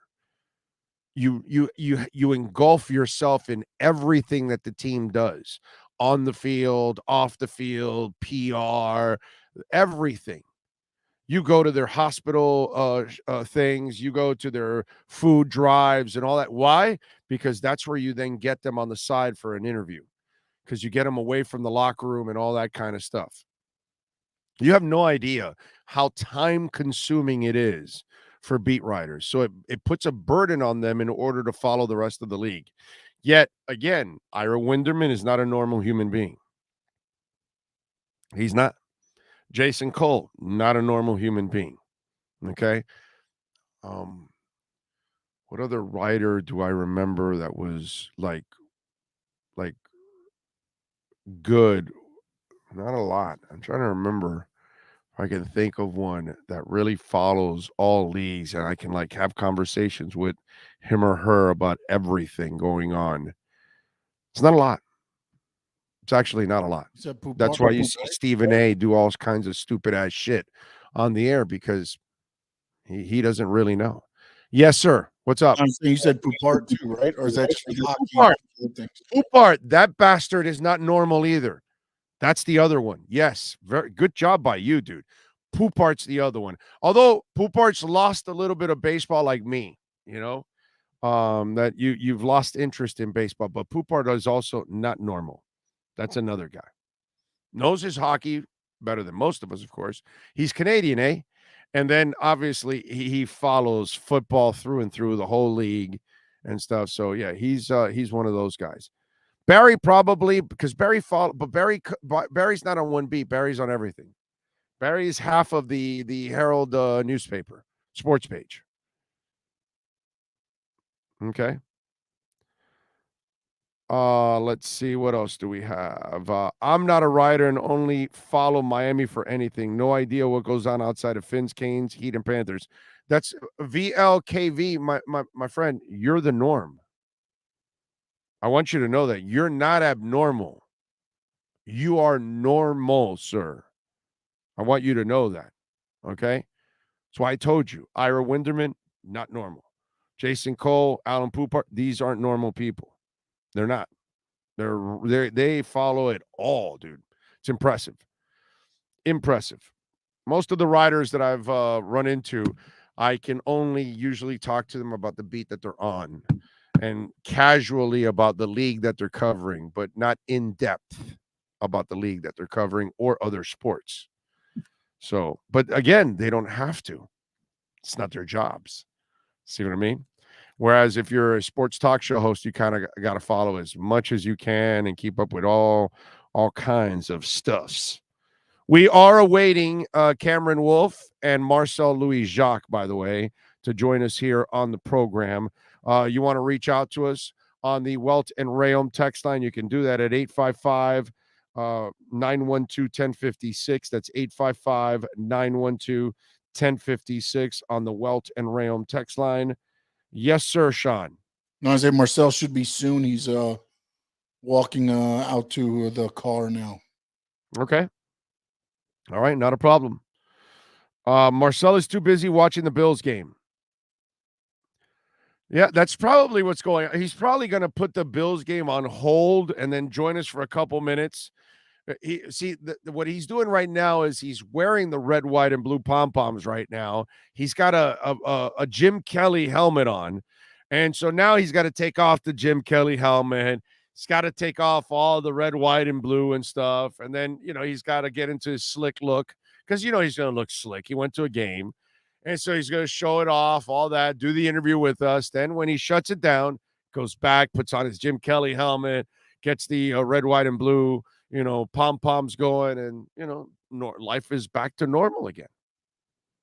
But you got to love the consistency, at least, behind it. Okay? Which that's impressive for Marcel. Buffalo struggling. The Buffalo Bills are struggling. Kansas City leading 7-0. 4 minutes left in the second. Oh, wow. That's not good because now he's going to be in a bad mood. Buffalo's losing. That's not good. Pittsburgh won, so at least when we get, Omar Kelly's back on the platform. For those of you that don't know, Tuesdays, 10:30 now. Omar Kelly, just once a week. Tuesdays, 10:30, Omar Kelly. But he'll be in a good mood because Brian Flores and the Steelers won today. They beat Tom Brady and the Bucs. There's a part of me that this season with Tom Brady and the divorce and everything going on, I almost feel. By the way, the great Buccaneers are 3-3, so the Dolphins have all these problems and they're 3-3. The Bucs don't have nearly as many issues as the Dolphins, and they've got the GOAT and they're 3-3. But you know what this season with Brady so far is kind of reminding me of? The last year of Jimmy Johnson with the Dolphins, where he mailed it in completely. Didn't do anything in the offseason, stayed home, didn't go to the Senior Bowl, nothing. Put the training wheels on Dave Wanstead and just let him do it and coasted. And then they got to the playoffs and got embarrassed 62-7, had a 1-minute statement on the podium, stuck his tail between his legs like a coward and walked right out. And Wayne Huizenga, rest in peace, but he kind of brought it on himself. And Wayne, he had a habit of trying to talk people back from coming back when they wanted to leave, instead of telling them, okay, you want to leave, go ahead, man. That's what's best. Because once you got one foot out the door, as Van Halen would say, you gotta get out. Get out. Move. And you got a half-ass effort from Jimmy Johnson that final year. I don't know if you guys know that, but the stories were out there, and he mailed it completely in that season. He failed Marino for many years. there. And I'm starting to get the feel that the Bucks are getting that from Brady, that this year's not really all out. And we'll hear about it towards the end of this season or into the off season, that commitment wasn't there. It wasn't the same, yada, yada, yada, all that kind of stuff. I bet you we will see that. There's no doubt in my mind that we'll see stuff like that.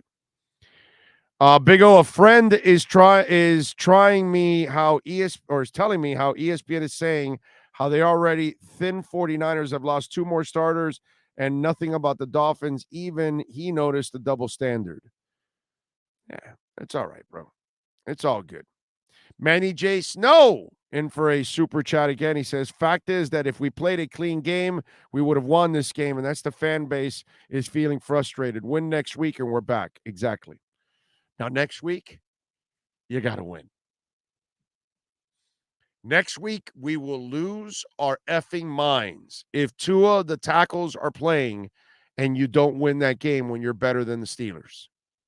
And everybody should get a lift with Tua back. Waddle doesn't look like it's serious. He came back. He looks like he's going to be all right. So if you got Waddle out there with Tyreek, you got your weapons ready to go. You can't lose next week. I'll tell you that, because this is what we've been waiting for. This is the only reason we're kind of hanging in there, and there's hope. All right. So hopefully, you're going to get Tua back. The question is, can you get Teron Armstead and Austin Jackson back? That's the key. If you could do that, that would be absolutely beautiful. And then now, okay, let's see what happens. And you get that win, then we can start to erase those memories and start to feel better and move forward. But that's the one thing that I'm going to tell you, don't give up hope right now. It's way too early with 11 games left. And the equation, the problem is simple. Get your studs back and you'll be fine. And hopefully next week, late at night on Sunday night, that we're talking about this game and we're talking about a win. Okay. Hopefully it's a really happy Sunday night that we don't care that we're up late and we don't care that Monday morning we're going to be tired and all that and worn out. That's all that's going to matter. But the win has to happen next week. I mean, it's got to happen, man. Has to happen. Skyler over Tua without Armstead. No, nobody. No, that's ridiculous. Only an idiot would start Skyler over Tua. Tua's healthy. He played under worse conditions. They had time to throw today. It's not like they didn't have time. They had time to throw today. You can make plays. I'm taking the better quarterback. I'm taking the quarterback that's going to give you a chance to win. Teddy and Skyler are not the guys you want to set you up to win right now. Skyler looks serviceable. Teddy looks behind, quite honestly. We're waiting Cameron Wolf, by the way, and Marcel Louis Jacques. Big O, what is wrong with Ira and Cole as humans? They're not humans. They're not humans. They're like cyborgs. I'm telling you, they're not humans. They're cyborgs. But, what can I tell you? I've been around them. They're two walking computers. O-line was way worse last year. Fans need to stop it. I'm with you, NFL penalized. Skyler rushes 100 yards with this mess O-line. Yeah, rather Skyler than Teddy. Yes, you are correct there. It's Tua, Skyler, Teddy now. That's the way the pecking order should be. Today, Skyler passed him on the depth chart. That's the way I would look at it. I hope McDaniel does too. Yes, sir, Sean. What else you got for us? I just wanted to get no breaking. I'm following the chat here, so I wanted to get your take in this because I know the chats move quick, so I try to find one and go because I've never really heard this, so maybe I'm just following the wrong fans or things like that. But Okay. somebody in the chat said, Big O, the fans are going to start the whole "we should have taken Dayball instead of McDaniel" chant soon. No. I'm fine. I'm fine with. I mean, Tua's not healthy, bro. That's it. That's the only reason why they're not winning. Yeah. I mean, you That's look all. at it, look at the game plan they had with Skyler in there. That was working. It was working. It looked Problem good. was the same thing that happened with the week before when Teddy got hurt. Skyler came in, and then at halftime, they put in some more plays. I think for Teddy, they did an install, and you saw Teddy come out and look a little bit better than he did heading into halftime, at least. Dude, you got Waddle dropping a pass that ends up in an interception and then a fumble. You know, there are things you can't do, and some of your key players made some mistakes today, big time. And this team was right there overall. They're healthy, and it's a whole different ball game. Today they put together one hell of an effort, man. They did. They just made too many mistakes. But it's hard. It's hard to be disappointed in the coach, to be quite honest. I can't blame McDaniel for this loss. Okay, I blame the injuries, and then I blame the mistakes, unfortunately, by some players. They made some really key penalties, killed drives, stopped you from getting points. You got the kicker missing another field goal. You got Waddle making brutal mistakes. X is clearly not healthy. You know, there are some things out there. I thought, there was a lot of chance of Josh Boyer and all that. I thought Josh Boyer did a good job today, but I can't blame him if X is not healthy, really. I can't blame him if Nick Needham goes down. He keeps losing people.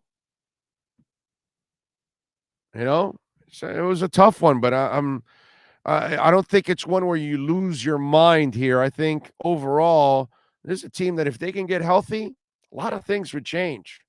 A lot of things. Now, they do have to eliminate the mistakes and the penalties. Way too many. Way too many. And coach better do something about that. All right. Let's see. We got we're gonna get Marcel. All right, let's get ready. Let's go with the man that's upside down, Marcel Louis Jacques, right here in our myedgedrink.com Miami Dolphins report. There he is. How you feeling? There it is. Good? Good. I'm good, man. No intro threw me off. I'm used to the. We're changing the intros. Things are developing, so we are changing some stuff. So yeah, we have to do some stuff. So yeah, there's it's all good. things. It's all good. That's usually like that's my Zen moment. When I hear the voiceover, I gather. You will get it back. It's just things out of our control that we had to adjust. So that's what we're doing here on the show. But anyway, first of all, your general thoughts on how would you explain the loss and the state of the Dolphins at 3-3 to the Dolphin Nation? Well, I mean, it's disappointing, obviously. We got to deal in absolutes here, and regardless of the reasonings why and injuries and this, that, and the third, the fact is you're 3-3 after starting 3-0. You're going to be disappointed no matter what the reason is. That being said, you're still smack in the middle of a very easy schedule. This was the last team with the winning record the Dolphins will play until they travel to the San Francisco to play the 49ers. If you were ever going to snap back and snap out of a losing streak, it's going to be during this stretch. It's almost reminiscent of last year, when they had, Jets twice and the Giants and the Panthers and Texans and all of these garbage teams. That's kind of what you got going here. You got to be able to beat the Steelers at home next week. You got to be able to go beat the Lions up north. Although I will say, the Lions play for Dan Campbell. You can't go up there with your C game or your B- game. You got to go play. But you still should be able to beat the Lions. You should be able to beat the Bears. You should be able to beat the Browns. And then the Texans after a bye week. There is plenty of time to right the ship. Part of the equation. They don't win for Dan Campbell. Yeah, they play for Dan Campbell. They don't win for Dan Campbell yet. But first things first, you got to be able to play for your coach at the very least.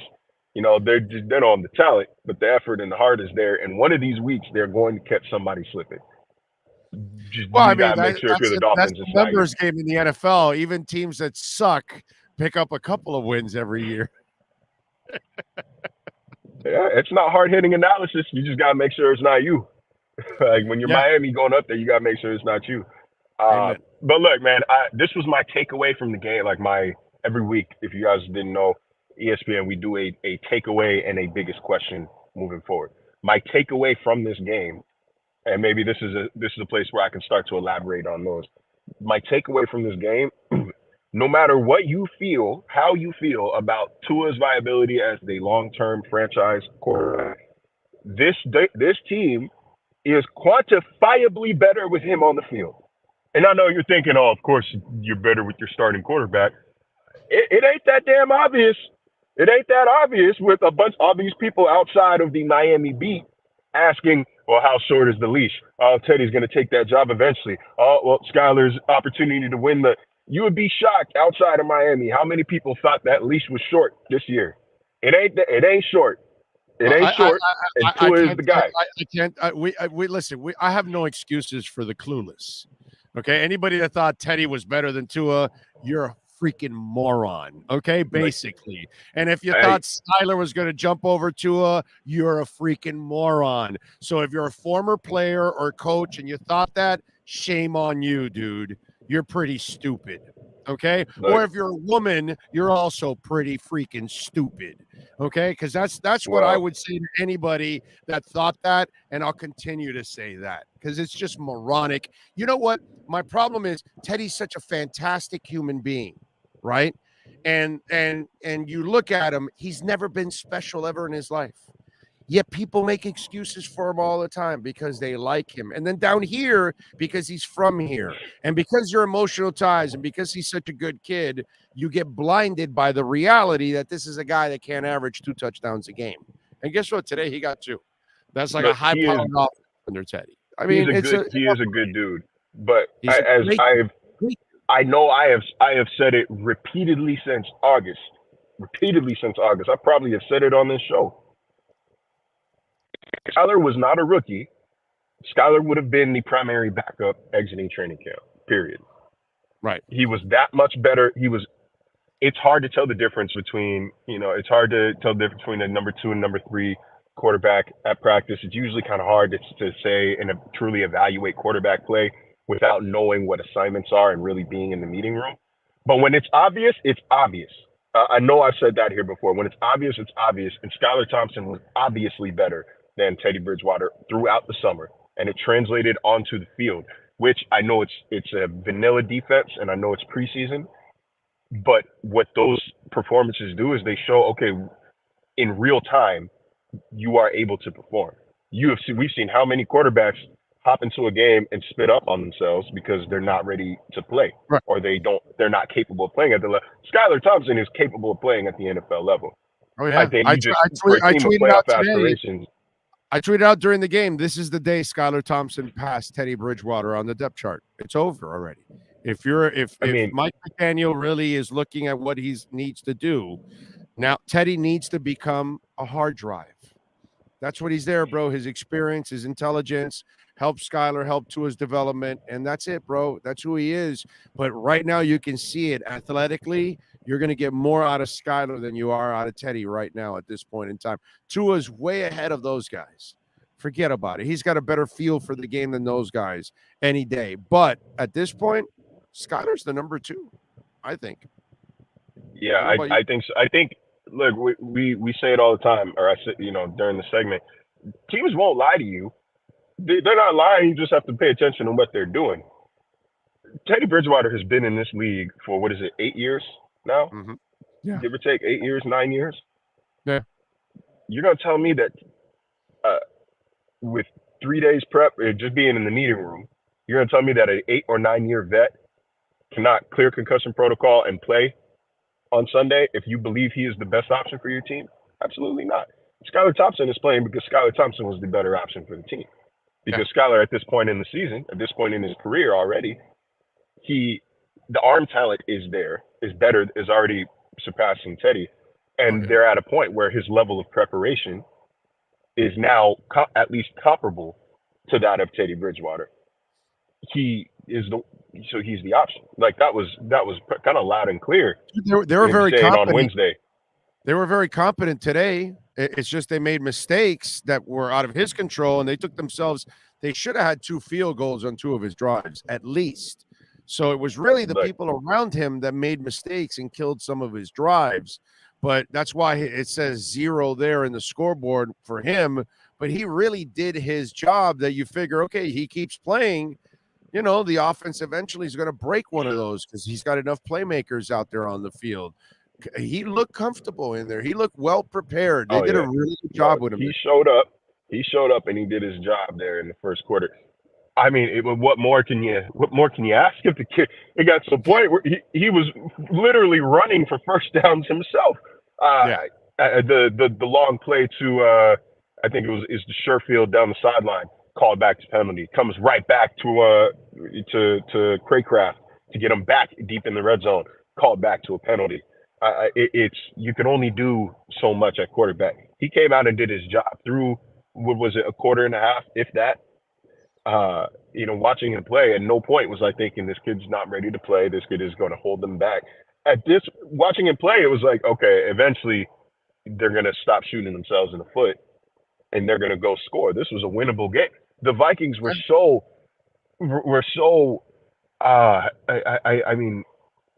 unspectacular is the way to put it. So unspectacular on offense, unimaginative on offense and defense. They didn't blitz. They decisively didn't blitz. And they still created 19 pressures, sending 4 or fewer pass rushers. Yeah. But they sent 1 pass rusher and created a pressure at some point in the game. It's too early to tell. I have to watch the game again. Yeah, but you know what? It's too early to tell whether it's just poor O-line play or if it was Bridgewater holding on to the ball. My gut tells me it's a healthy mix of both. Yeah. Like half the sacks for Bridgewater's fault. And let me tell you, most of the time, both quarterbacks had time to throw, to make a decision quickly and all that. There were times where Teddy he has no athleticism, dude. It's just really hard for him to get out of the way, where at least you saw Skyler at times, he was able to scramble himself out of some trouble, and then he's got a much stronger arm, than Teddy does. So he's going to be able to throw, off balance and things like that a little better than Teddy. And so, to me, the line, even with the two tackles, the backup tackles, they still gave him enough time to kind of make some plays. The guy I'm really concerned about, and I'm wondering if he has some naked pictures of somebody in the team, is Eichenberg, to be quite honest. Either that or Michael Dieter and Robert Jones must suck on royal levels that they cannot get one chance over that guy, because if there's a real weak link on that team, my brother, it is Liam Eichenberg. And the excuses are done. Now, last year, I was willing to write it off as, okay, he played all 5 positions over the course of his first NFL offseason. It's not fair to him. He's getting used to a bunch of different things at once. Let's give him another year, this and that. You practiced at left guard all spring.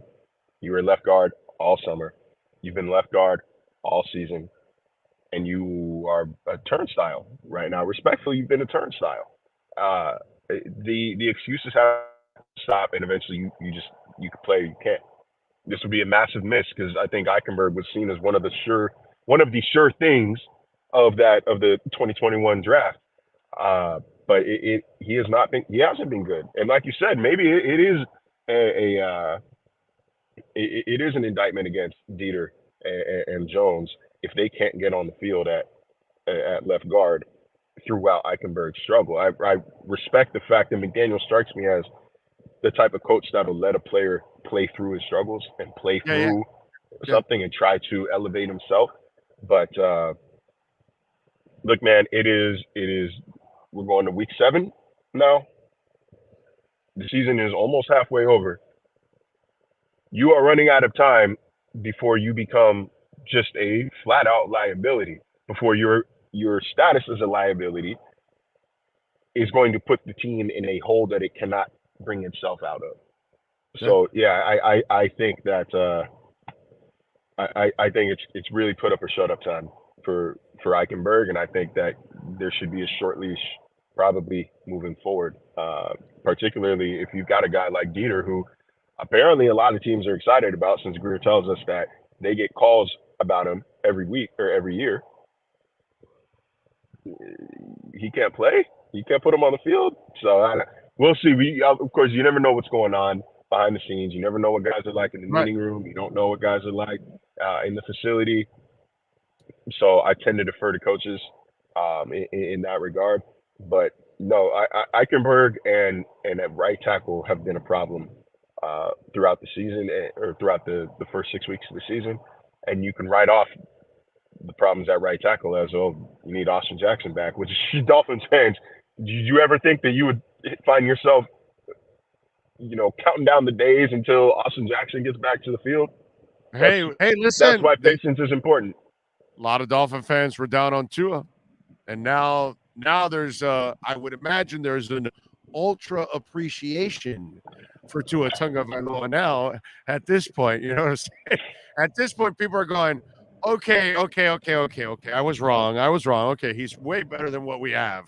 Yeah. Come on back. So you never know. Maybe some of them are coming. Hey, listen, maybe we can start getting Iggy with it. Who knows? He made a couple plays. I called it. I tried to call it today. I said that Noah would end up picking off Kirk Cousins. He was in position to a handful of times today. Got away with some DPI, but it is what it is. That's all right. It ended up being a lot better at the beginning of the game. By the way, they got away with a safety at the beginning of the game. Okay, they did, and that's where I think fans are becoming disillusioned with the NFL. Not disillusioned enough to stop watching, but disillusioned is the lack of consistency with their calls. If you're going to call Teddy Bridgewater's intentional grounding last week, if you're going to call that intentional grounding and a safety, Kirk Cousins threw that on his way to the ground. If that's not intentional, he intentionally threw it on the ground. If that's not intentional grounding, I do not know what is. I don't know what is. I thought it was ridiculous. I thought it was a ridiculous call. But even still, we talk about Noah. I thought it was going to end up being a lot worse because he got torched his first snap by Thielen. He tugged him on purpose and it saved the touchdown. Right. I know you can roll your eyes at him, but he made the wrong play and then he made the right play there. Right, the right decision, the wrong position. Whatever. Yeah. So he, it was a big moment for him. He might have a couple big moments coming up as well. This cornerback room, it looks decimated. I think it'd be a lot less concerning if Byron Jones' 21-day window was even open, but the window's not even open up yet.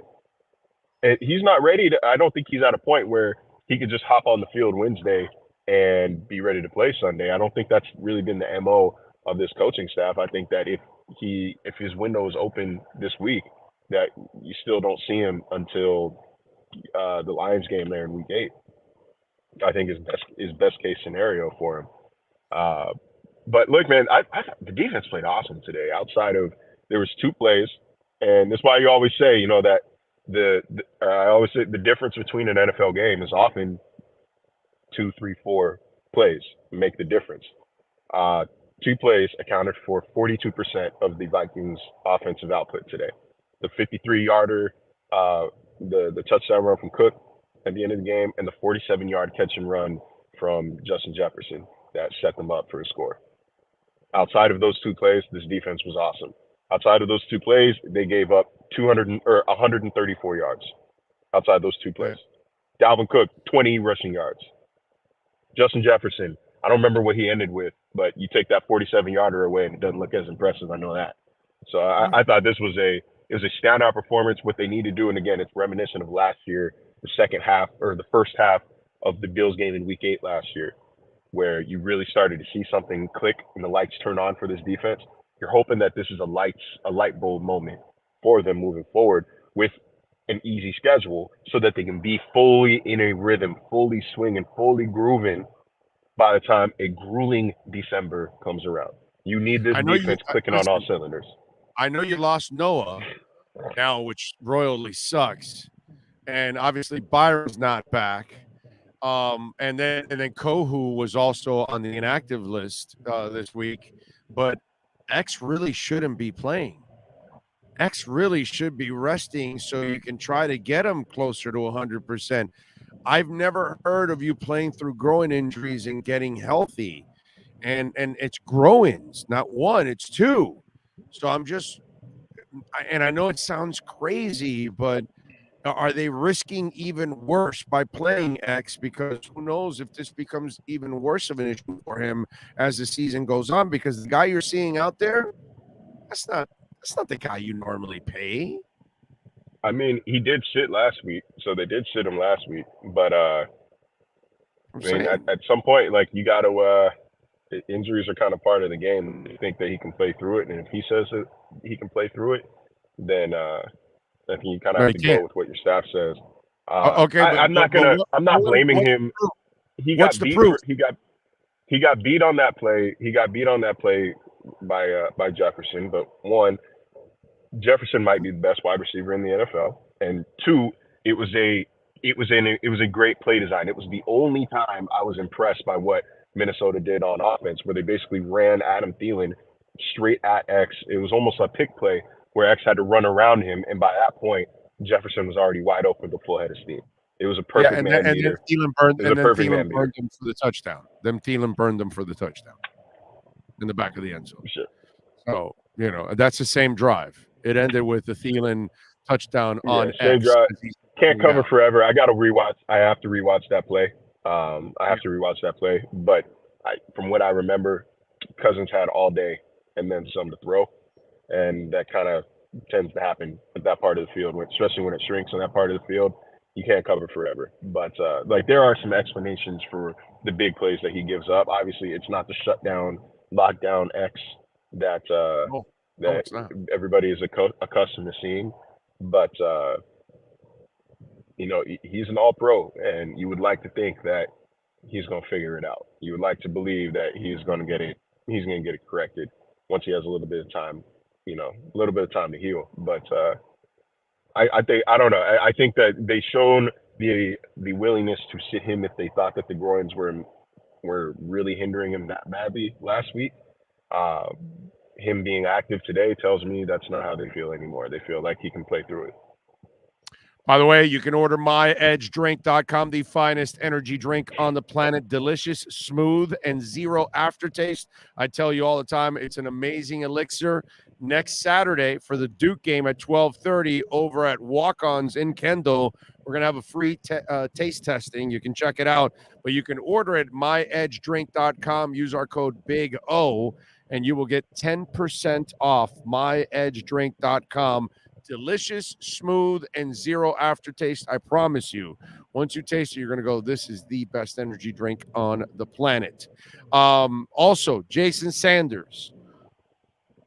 I'm not ready to give up on the kid because I've seen this before with kickers, and sometimes, his whole career has been a peak. This is the first valley that he's been in. So how concerned are you? We already got people wanting to cut him and go find somebody else. I'm not there yet. It's still kind of early, but you can say you're a little concerned right now about Jason Sanders. So what DEFCON are we? 1, 2, 3, and then 4, and I guess 5 is the worst, or is it 4? What is it? Does it go to 4? I thought 5. If 5 is the worst, I think you're at 3. I think you're at 3 because he wasn't great. He wasn't particularly good last year either. And you're starting to see that carry over despite a pretty good training camp and a good summer. Kickers can develop the yips though, man. And I've seen it. If he gets the yips, it's DEFCON 7, and I don't care what the last one is. If he gets the yips, it's a dub. But again, I think it's a staff that wants to show players, look, even when you struggle, we're going to believe in you. We're going to give you an opportunity to work through it. It wasn't that long ago where they made him. I believe he was the highest paid kicker in the NFL outside of Justin Tucker, right? Yes, so, for a short time. Yes. So they believe in him. I think they're going to give him the chance to work through it. But you got to stop missing kicks, man. Like I don't like doing that whole kicker. You have one job thing, but like But it's true. it's a lot easier. It's a lot easier to quantify your screw ups when you're a kicker. You know, when you're a receiver, you might have ran the wrong route, or you could have dropped the ball, or your get off could be slow, or this or that and the third. When you're a lineman, there's a lot of different things that could have gone wrong. When you're a kicker, you either make the kick or you missed it. So we can see where you're messing up. Yeah, you know, Right. there's not a lot of variables there. So you know, it is something they got to correct, because those are points that you can't afford to leave on the board. Follow him on Twitter at Marcel_LJ and catch his work there at ESPN. Marcel, as always, thank you, my brother. Appreciate you. We'll catch up later in the week. Absolutely. You got it. There you go. Marcel Louis Jacques. Follow him on Twitter, Marcel_LJ. Carlos says DEFCON goes backwards. 1 is the worst. 5 is basically full standout. Really? Is that how it goes? I forgot. You know what? I don't know why I thought in war games they were going up DEFCONs. Did not know that. Thank you, Carlos. Unless you're wrong, and then we're not really. And I don't know. Is it true, Sean? Can you look that up? Is that true? It's DEFCON down, so then he would be saying, well, it's still 3 is 3. In his case, it doesn't matter, actually. By the way, if it's 5 of them and, you know, up or down, doesn't matter, right? You're right in the middle. Okay. Yes. Yeah, DEFCON 1 is the most severe. Okay. DEFCON All right. 5 So if there's 5, I'm at 4 right now. I'm not really yet at 3 like Marcel. I'm at 4 right now. I'm going to give him a couple more games before I kind of go DEFCON 3, because once I go to DEFCON 3, it'll go quickly to 4 and 5. It won't be that, you know, there won't be a long leash. No, it'll be quickly to 2 and 1. I'm sorry, right? 2 and 1. I'm sorry, the other way. See, look at that, Carlos. Thank you for correcting us. Does anyone remember Uwe? Yeah, bro, Uwe von Schaman absolutely lost it. Orlando Mare also lost it. He got a toe injury, and then coming back from that toe, he lost a little bit of his edge. He was able to find a little bit more of his mojo back in Seattle after he was released. What's the name of the guy that screwed up in the San Diego game? He also got the yips. Stoyanovich. You know, there's a funny story about Stoyanovich. So Stoyanovich got busted for a DUI. So the story goes, he's out on the street and he gets busted for a DUI. This is back in the day, okay? So this is 80s. And so the cop knows that it's, you know, Stoyo. And so he gives him a break. But Stoyo, being a little inebriated, felt it was an insult that the cop stopped him in the first place. So he wanted to go back to give him a piece of his mind. Because, of course, that's what happens to inebriated people. They think they can get away with other things that other people can't, right? Because all of a sudden, they have this inflated ego and, you know, you are looking up at me, I am looking down on you, you know. So he goes back to give the cop a piece of his mind, and then the cop said, "Oh, really? Click, click. You going to jail." And so then he got busted for the DUI. So apparently that's how his DUI story happened. Okay. So yeah, you should have gone home. Should have gone home and take a shower. Works for Rick Sanchez. Oh, I'm sorry. By the way, we do want to tell you out there, if you're looking to make a sports investment this evening, reach out to our friends at BetUS. BetUS.com. They are back for their 28th season of NFL action. BetUS offers the industry's biggest sign-up bonuses, up to 200%. Such an easy app to use, too. And BetUS has all your favorite leagues, including the NFL and NBA, MLB. And BetUS offers everything, including live betting, MMA golf, horses, esports, and, of course, You got to love all the crazy bets, man. Oh, I love that, man. When you get the props, ooh, baby. BetUS has hundreds of new casino games, including the coolest European slots with live dealers, and they are waiting for you at the tables. BetUS is also a sports book with integrity and longevity, and you know that you're going to get paid. Like I told you, 28 years. Of course you're going to get paid.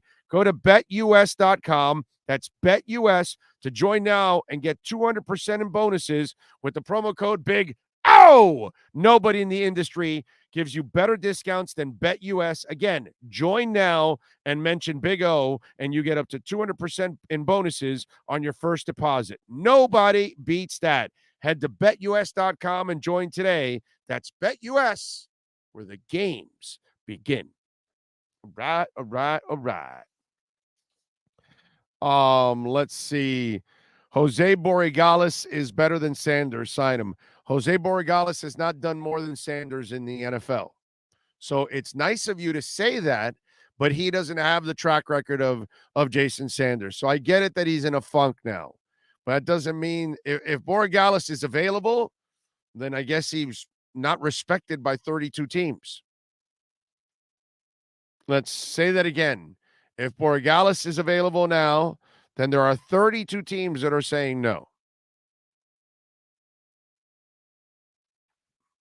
You got to stick with Sanders. Okay, Leon, appreciate the super chat, but I completely disagree with you. You got to stick with Sanders a few more games and maybe the rest of the season and then make a determination. I get it. It's a valley right now. But you got to give him a chance to kind of get out of it. All right, let's bring him aboard. Cameron Wolf and our KSDT CPA Miami Dolphins postgame report. There he is. We unleash the Wolf Pack. How are you doing, sir? Good afternoon or evening now at this point? Yeah. Just out in the evening. Just got home from the game. Feeling good, man. Probably feeling better than Dolphins fans are feeling. Honestly, it was another rough game, losing 3 in a row.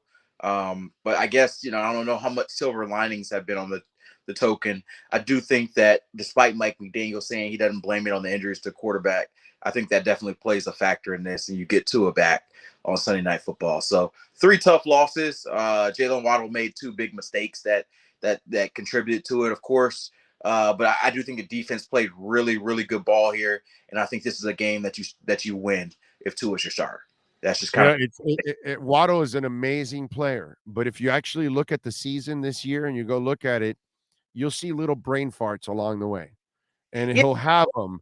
He'll he won't come back to the ball in one play. A couple weeks ago, he had a couple of drops too. He's kind of had a couple, but he's been so fantastic. Yeah. Even in the game that he had like 170 yards or whatever, and a couple weeks back, he actually made a couple, like 2 or 3 mistakes in that game. But you can't point at those because the rest of the game was so freaking phenomenal, and he made so many great plays. But this is also, you know what I kind of put it akin to? The best point guards in the NBA are your leaders in turnovers. Mm-hmm. Okay, so wait a minute. Why is that? Well, because they're handling the ball so much. You know what I'm saying? So the more you throw to Waddle, and like Tyreek, there are going to be mistakes. Now, to Tyreek's credit, he makes a lot less mistakes. And so his concentration level is at an elite level, whereas Waddle probably is still getting there. But this is kind of the give and take when it comes to a guy that's going to get a lot of volume. Yeah, Jalen Waddle's 22, 23 years old, it's the second year. And so a lot of we get caught up because he is an elite receiver. Like for some people, if they don't believe it, they have 2 number 1 receivers. There's no Batman on this team. There's a Batman and a Batman. And so, that's just the way it works. They're both top 15-ish receivers, and some might argue top 10. Jalen Waddle is obviously the one who would be that question there. But I do think that, a lot of his mistakes, at least today, the fumble, it comes from pressing. It comes from you hero because your offense has struggled today. And so this is the game-winning drive here. I want to be the hero. And so when you've already caught a 15-yard pass, I want to make it 25. I want to make it 35. instead of letting it methodically happen. And to me, that's something that obviously if you get older, you understand that. But honestly, you don't do that if you have your starting quarterback in. If he has Tua in, I think mentally, just naturally, you might go down and say, hey, he's going to throw another one to me for 15 yards versus I'm not sure. This might be our best shot. And so I think a lot of that comes through that. I know a lot of fans are probably going to be hard on him, and it's rightful. You know, he made Should. I don't think that Jalen Waddle cost you the game. I think that, you know, one, they lost a turnover battle 3-0. They had 2 interceptions from Teddy Bridgewater. They had a fumble, and they also had a situation where they gave a bunch of penalties early in the game that didn't allow them to get points on drives and really slowed them down, particularly when Skyler was in the game. Skyler had a few good drives early that just ended up. He should have walked away with 6 points, no less than that. No less than that. Field goals have value, right? And so you're late in the game, and it's a 2-point game instead of an 8-point game. That makes a difference. And so I think this team did not have much margin of error when you're playing your third-string quarterback with 2 backup tackles, and they gave their margin of error away with the penalties and the turnovers. Yeah, and they got ripped off a safety. So, you know, yeah, all right, because at the beginning of the game, that was a safety. That was disgusting. They could have beat this team. The Vikings are 5-1. They're going into their bye. They're ecstatic. I was in their locker room after the game. But that team played a C game today. And the Dolphins could have beat them if they played better, even with their current roster. You know, we'll talk a lot about it. They had Cousins rattled, bro. Yeah. They had his ass rattled. Yep. Because that's who he is. You can make his ass choke. Come on, man. So I mentioned this on Game Day on NFL Network before their game. And I was like, Kirk Cousins, if you look at the numbers, was one of the worst quarterbacks in the league so far against the blitz. And he was bottom 2, actually. Bottom 2 completion percentage, bottom 2 yards per attempt. And the Dolphins blitzed him very well in the first half. And they even got pressure when they didn't blitz. For the first time all season, their front 4 consistently got pressure. And so that was a big win for me because that was the big weakness of this defense. Yeah, they struggled. You know, X gave up some big plays. Yeah, they had some injuries in the corner, but they could not get home. And today the sack numbers didn't show how much they got home on Kirk Cousins. They were pressure. They dropping him every time. He did not want to be out there in that pocket. So I give credit to that front 7. And I think that, you know, they played well enough on the defensive side of the ball to win this game. I said it in the pregame. They needed to bow up. This needed to be a defensive bow up game. So they were putting on our shoulders, and they did. And, you know, the offense just did not do enough. I thought the offense would have found a way to put up 21, 24 points on the board, and they didn't. And that was the story in the game.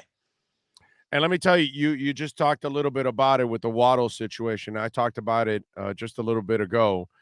2 things have taken this team down. Clearly the injuries, because you're playing with your starting quarterback, your starting tackles. Give me X healthy at least. But if you give me X and Byron Jones, well, now we're talking. Okay. This team's undefeated, you know, at this point.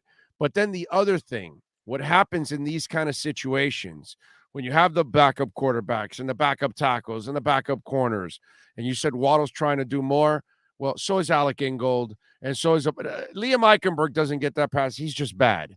But most of the other guys are pressing and they're trying to do too much, and they haven't found that right balance of just do your job and let everybody else kind of fill in their own, and then everything will fall into place. So they've been put in a really difficult position. But I got to tell you, like today, you 2 drives that should have ended in field goals. Yep. You did miss a field goal. You got ripped off from a safety. X is not healthy. He gets beat on the deep ball. He gets beat on the touchdown by Thielen. You know, things that normally would not happen would be changing the complete face of this game overall. Now, I will say this. There have been a lot more penalties in the last few weeks. Yeah. That is something that Mike McDaniel has to find a way to clean up. Okay. So, I'm not going to go crazy like Joe Shad's doing now, trying to bring back the ghost of Brian Flores. And he tried to pull that bullshit here. And we swatted that shit out of here because I told him you can't have it both ways. He wasn't here to be a defensive coordinator. He was here to be a head coach. So your offense wouldn't be nearly as good and all the things and the chemistry, and you would be covering a robot and all that. So please don't pick and choose what you want from Brian Flores overall. You know what I'm saying? But they do have to get some discipline back overall. What do you think about all of that? Absolutely. I think that, I think the one thing that is maybe a negative, not necessarily a negative, but a consequence of the offense being so innovative and so complex is that they run a lot of routes that have intricacies. And if one person makes a mistake, it's a penalty. You saw Connor Williams getting down the field penalty that brought back a big drive. He was 3 yards downfield. He's trying to sell an RPO play, right? And so trying to sell a run, and he gets a little bit down far into the linebacker. That one person making a mistake, 2-yard mistake, cost him 30 yards, right? You got Alec Ankle trying to block a receiver to set up a Tyreek Hill screen. He blocked him a little too early, just a tad too early. But they're trying to set up these big plays that work, but if you don't do them precisely, they have penalties. And so it's something where, since they've been so innovative, they had so much production, like, although the numbers, like point-wise, not come up, Tyreek Hill had 177 yards today. Jalen Waddle had 126 yards. Mike Gesicki had his best game of the season. And so I'm not going to say this offense is quarterback proof, but Mike McDaniel is showing that, hey, I can put up numbers with a lot of players. Now, that being said, numbers are different than points. And the points come when you can figure out how to get the little things right, the penalties, don't hold, don't have offensive pass interference on some of these pick routes you're trying to throw. And so that, to me, comes with more reps, more comfort, and guys realizing the importance of the little things. And I don't know if that's something that Mike McDaniel has to be closer than him on practice, if it's something that the position coaches have to be better with him with, but it's something that the good teams, the great teams really do. They got to sell those things. And so I think for an element of not necessarily lack of discipline on the team, it's lack of detail on the intricacies of what probably is a difficult offense to learn.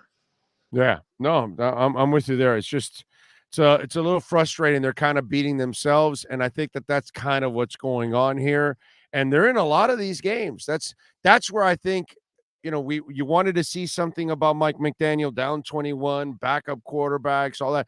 Skyler looked magnificently prepared for this week. He looked good. He looked competent. The people around him were failing.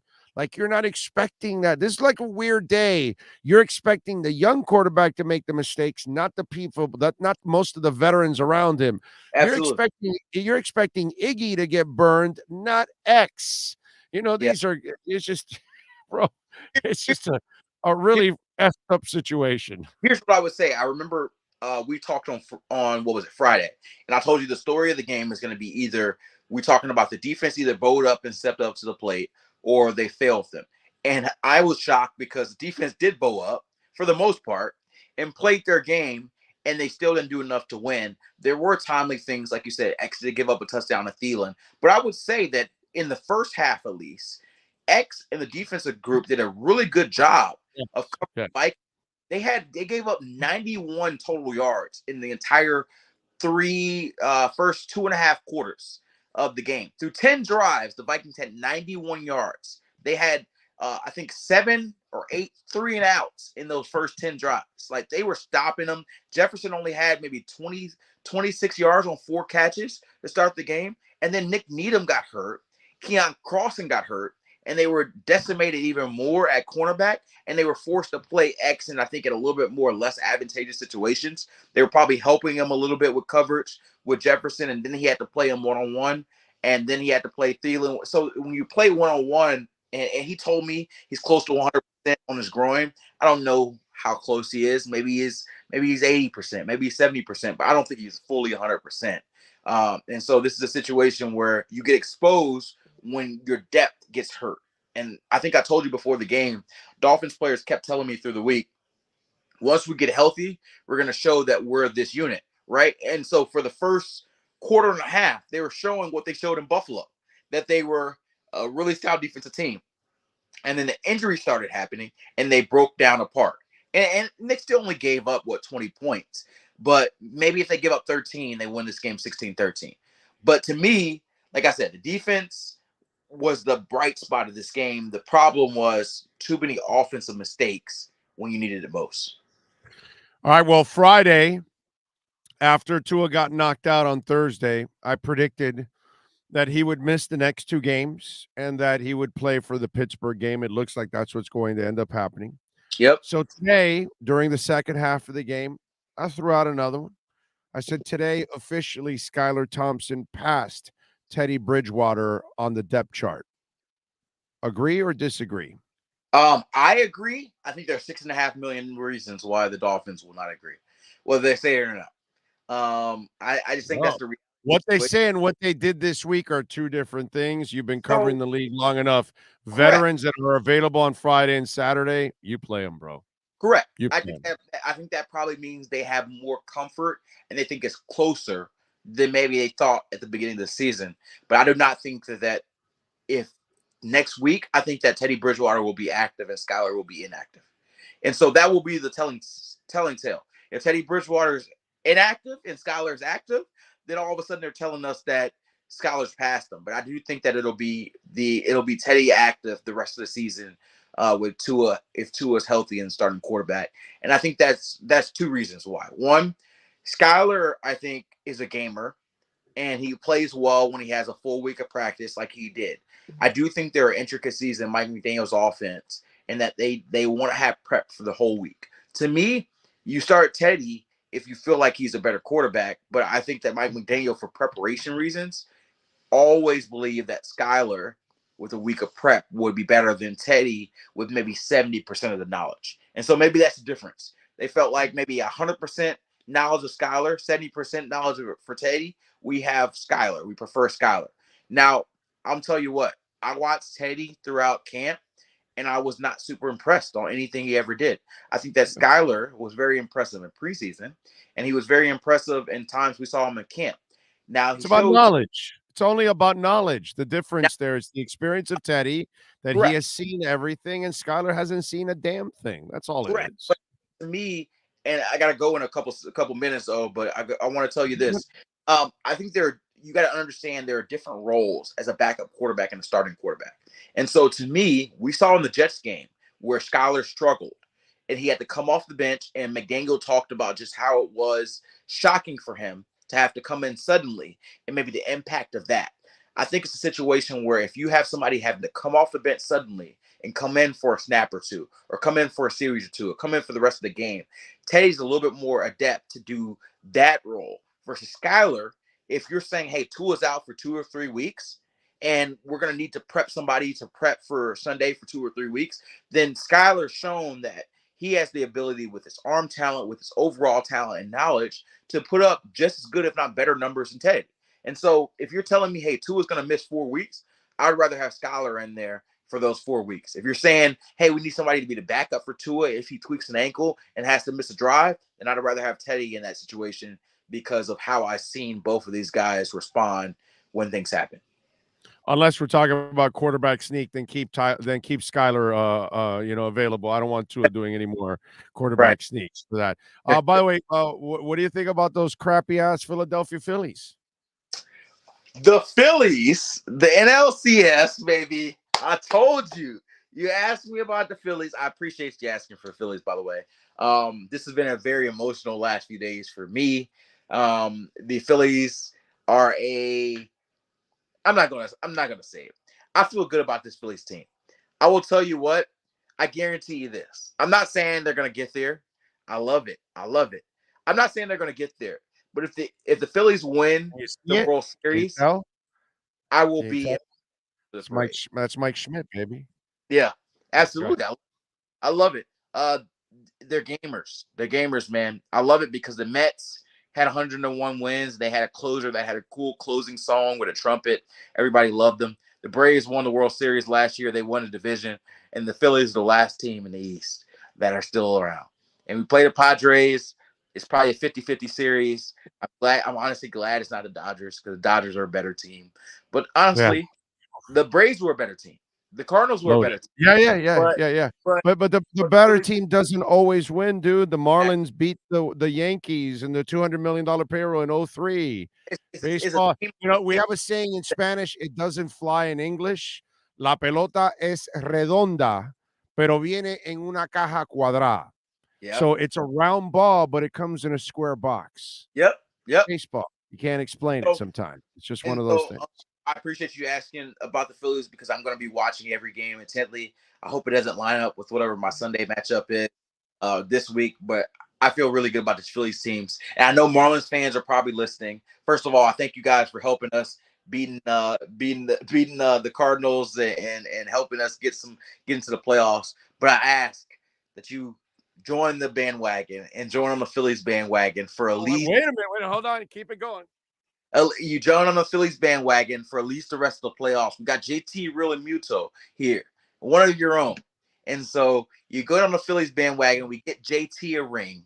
And for Marlins fans, we're partners in the division. You feel like you didn't quite win one yourselves, but the closest you got to winning one as well. So, we all are against the Braves. We're all against the Mets. The Nationals don't really matter.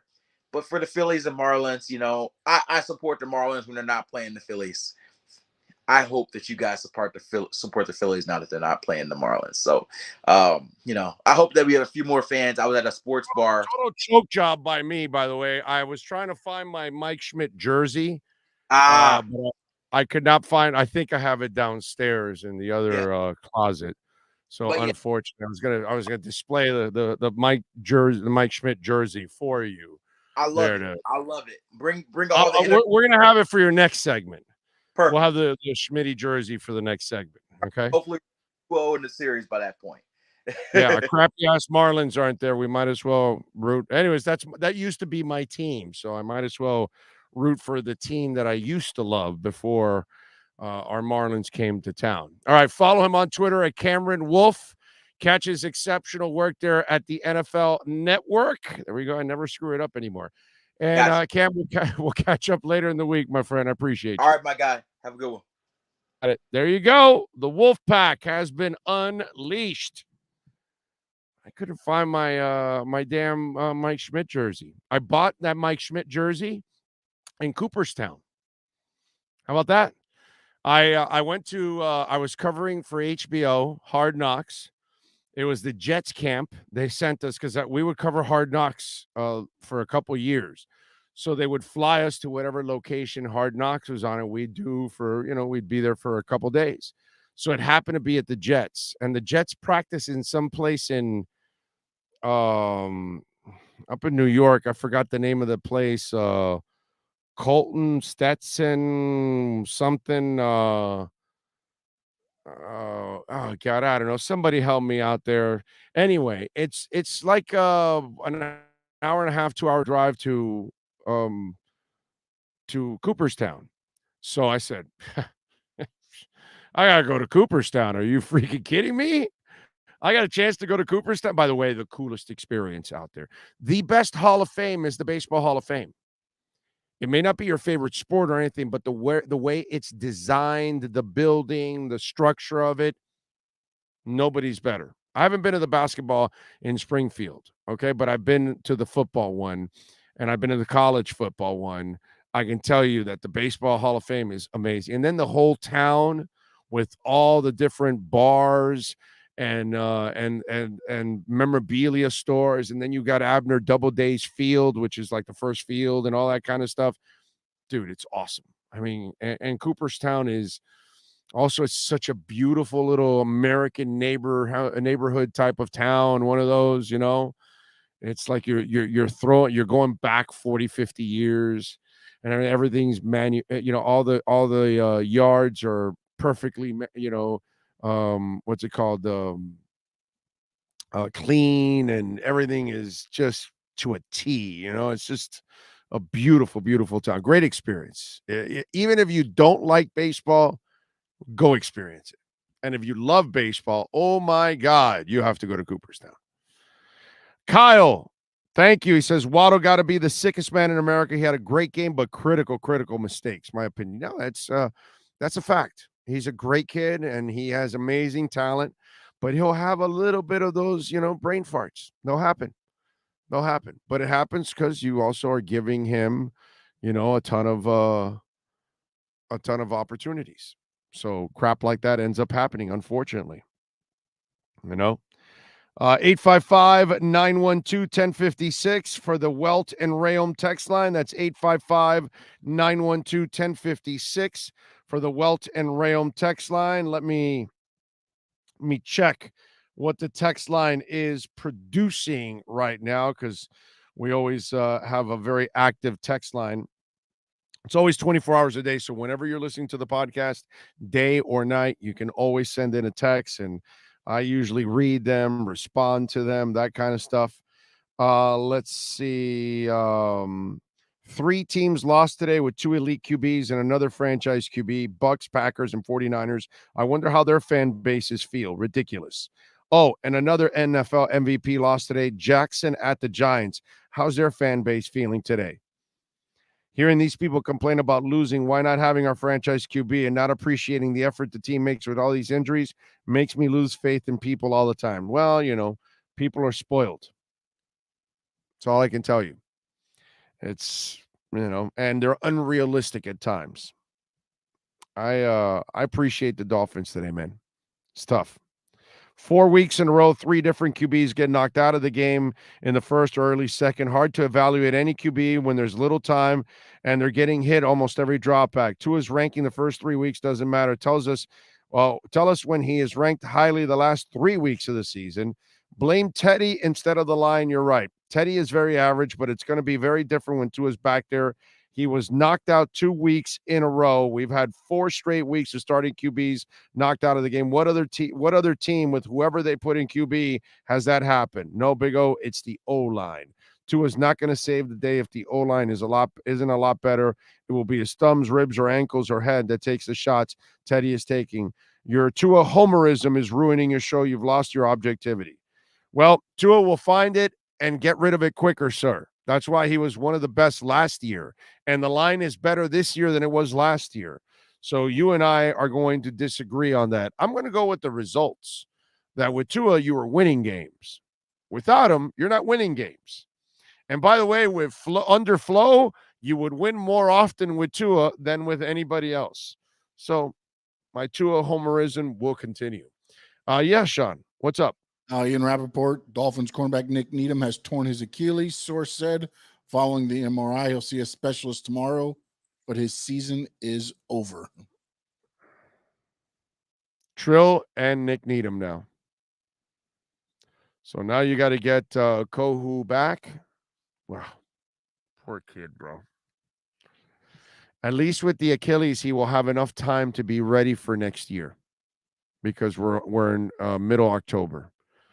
So if I look at it on the bright side, he will be ready to play and practice when training camp rolls around. He should be ready to practice. Now, Achilles, man, that is a very, very tough injury to come back from. Yes, sir. Also, I know very high on your list. Mm-hmm. Do you know what tomorrow is? It is Monday. It is October 17th. It is. And you know we're significant? It's what? It's what? You know why it's significant?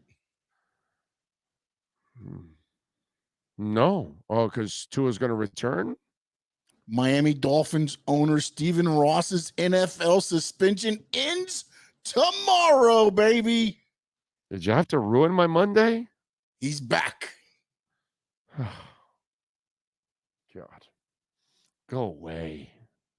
As reported by Barry Jackson. Go away. I mean, just go be part of the Dumbo ride. And they were in position to take the lead late in the fourth quarter. 2 of the 3 losses, but turned over the ball. Yes. Yep. Disappointed with the 3 straight losses. I think McDaniel's doing a fantastic job overall. We lost our starting QB 3 straight weeks. Dolphin fans are frustrated on the Welton Rayom text line like they are on the chat board. Teddy needs to sit at Bayside on Sundays at the Mambo Cafe. Great gold margaritas if Danka the Slovak girl is bartending. All right. Danka the Slovak girl. You guys know that already now? There you go. Big O, do you think the NFL has it out for the Dolphins? It seems like to me. I just think that we got terrible luck. That's all it is. Bad luck. I see 2 linemen in place of that $10 million. Talk about pissed away dollars. Hope you got balls to talk about I know you got your sponsors and what? Talk about what? Teddy's not making 10 million. It's 6.5. Yep. And listen, the Teddy Bridgewater pickup has been a crappy pickup. And maybe that's one that, I don't know if it really was, what's it called? Did they have Teddy before McDaniel, or McDaniel came out before Teddy? Can you look that up, Sean? When did they sign Teddy and when did they sign McDaniel? Because that'll be interesting. I think McDaniel came first, then Teddy. So I would imagine that McDaniel probably thought that he was the guy that could be a good backup for him. And I get it. This is why they brought him more than anything else. Let's see. And by the way, I'm a retired firefighter, and you don't know the dangers until you're older. That's why they want the 18 to 21-year-olds in the military. Yep. Amen. Amen, sir. We need to hire away the best offensive line coach, just like Robbie hired Shula away from Baltimore. Well, Monty Clark was the guy, not Shula. Okay, guys like that were, the offensive line coaches. Yes, sir. McDaniel in February, Teddy in March. Yeah. So Also, this was probably a McDaniel signing, like Craycraft, like, what's the other guy? Sherfield, things like that he probably needed for the offense. So that was probably McDaniel thinking that he would be a good backup. But see, go ahead, Sean. What were you going to say? I'm going to say, isn't this kind of playing the results? Because if Yes. Skyler isn't what Skyler is, Teddy at least is looking around the NFL, at least you can plug him in for a few. Again, he's not going to win you a season worth of games. We understand that. He is what he is. No, wait a minute. Some now understand it. Some of us already understood it from the get-go that Teddy Bridgewater was just a guy. Remember, the people freaking out on Teddy Bridgewater now, those are the same people that thought Teddy Bridgewater was a savior. Yeah. All those people complaining about him making 6 or 10 million or whatever, I guarantee you, Sean, those are the people. What do we talk about with the fan that has the bloated expectations? What happens to the fan with the bloated expectations? When that quarterback doesn't meet their bloated expectations, then they look at it. But if you listen to our show, I told you from the get-go that Teddy Bridgewater was nothing. Great guy. Not going to do a goddamn thing for you. Going to ever be a difference maker on the field. He's never been a difference maker. No matter whatever homer in town tells you anything. So this is all your bloated expectations. That's all. Because you weren't saying that at the beginning of the year. You weren't with me saying, Teddy Bridgewater is nothing. He ain't going to bail you out. How many times did I say that, Sean, in the offseason? That if Tua goes down, what did I say? Did I not say you're screwed? Yeah. Did I not say that? Yes.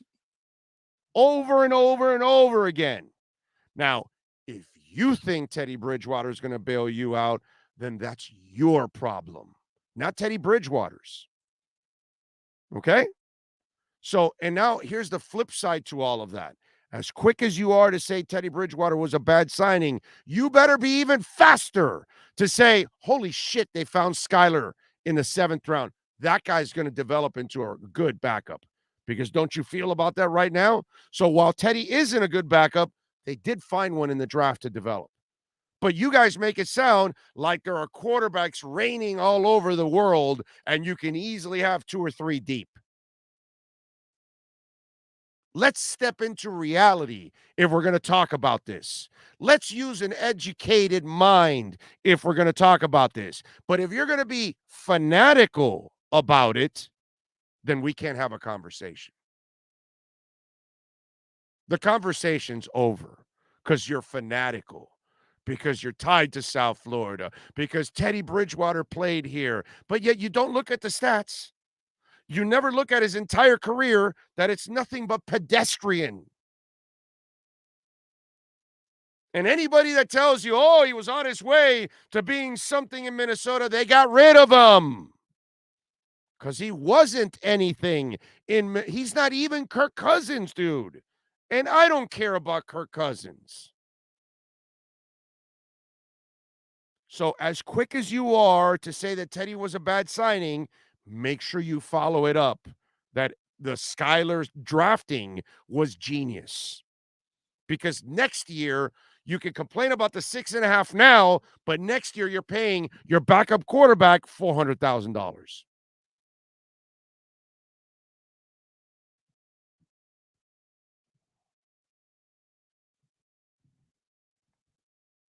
So you thought Stillwater was something, that's your fault.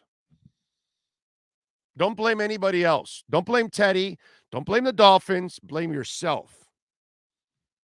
That's why you're bringing it up.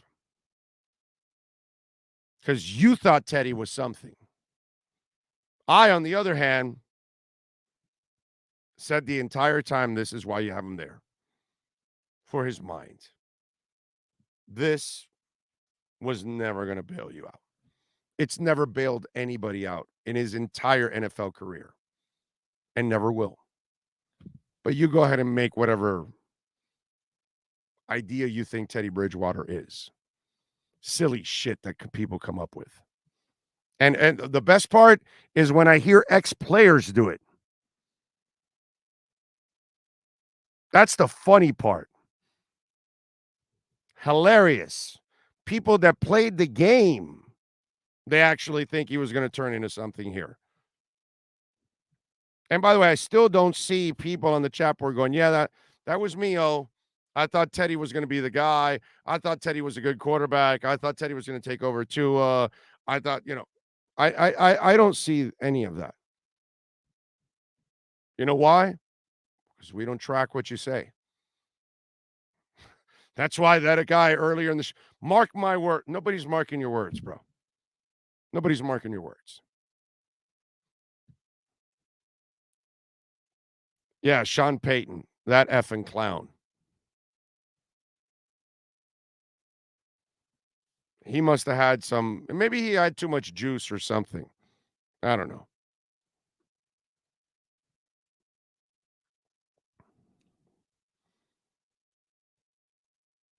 All right. What else do we have going on?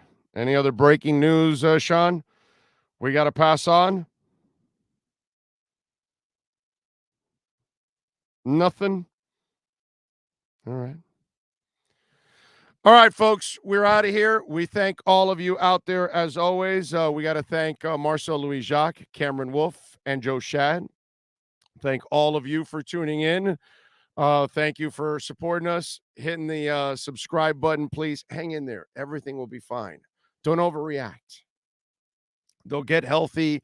They'll get back on track. They'll win games. This is not the team people are going to want to face in the playoffs.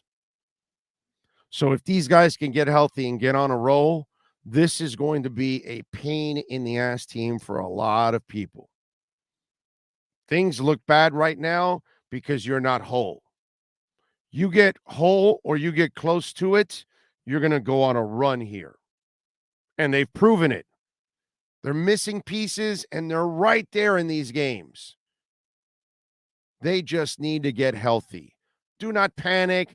Don't listen to the freaks out there. Don't listen to the people that want to, write you right off a cliff and tell you that the world is coming to an end and that they can't figure it out and you got to fire people and all. You don't need to fire a damn thing. Mike McDaniel knows what the hell he's doing. They need a little luck. They got to get healthy. The one thing I will lay on McDaniel and the staff from here on out, they got to clean up the penalties. You can't beat yourself. That's stupid football. So that part today in the game and in that one drive where you had the 4 penalties, that shit's got to end. But it's all correctable, and all they need to do is get healthy. And if they can get healthy, they will be a contending team. And let me tell you something. I don't put it past this front office making some moves and trying to find people too and improving the team along the way and surprising you by picking up a player or two or whatever that maybe shocks you. And maybe with the trading deadline coming up, who knows? But if they get healthy, I promise you, this will be a different season, and they will start to make a run. We're going to have a fun time next week. Get Tua back, get some of these guys back, and get back on track to winning and start turning this thing around. I bet you a lot of you are going to feel a lot better on Sunday night. Just hang in there, man. Hang in there. Stay strong. Like we do in crypto. Stay strong. They'll turn it around. All right. On behalf of Sean Stanley, who masters this entire platform every single day, I'm Orlando Alzugaray. We thank Marcel Louis-Jacques. We thank Lee Sterling in our pregame show. We thank Cameron Wolf. We thank Joe Shad. And we thank all of you. Thank you for subscribing, hitting the like button, listening to the podcast at any time, day or night. Love you all out there. Be good. Fins up. This has been the EJDconstruction.com Miami Dolphins Postgame Show on the Sports Talk 305 Network. The show is mastered by Sean Stanley and Chad Show. From home to kitchen to bathroom additions and remodelings. Get in contact with one of the best contractors in the business. Call Eric at EJDconstruction.com. 305-433-4843. Please subscribe to our platform by searching Big O Radio Show on all digital avenues. On behalf of all our staff, we thank you for supporting us. Have a fantastic week.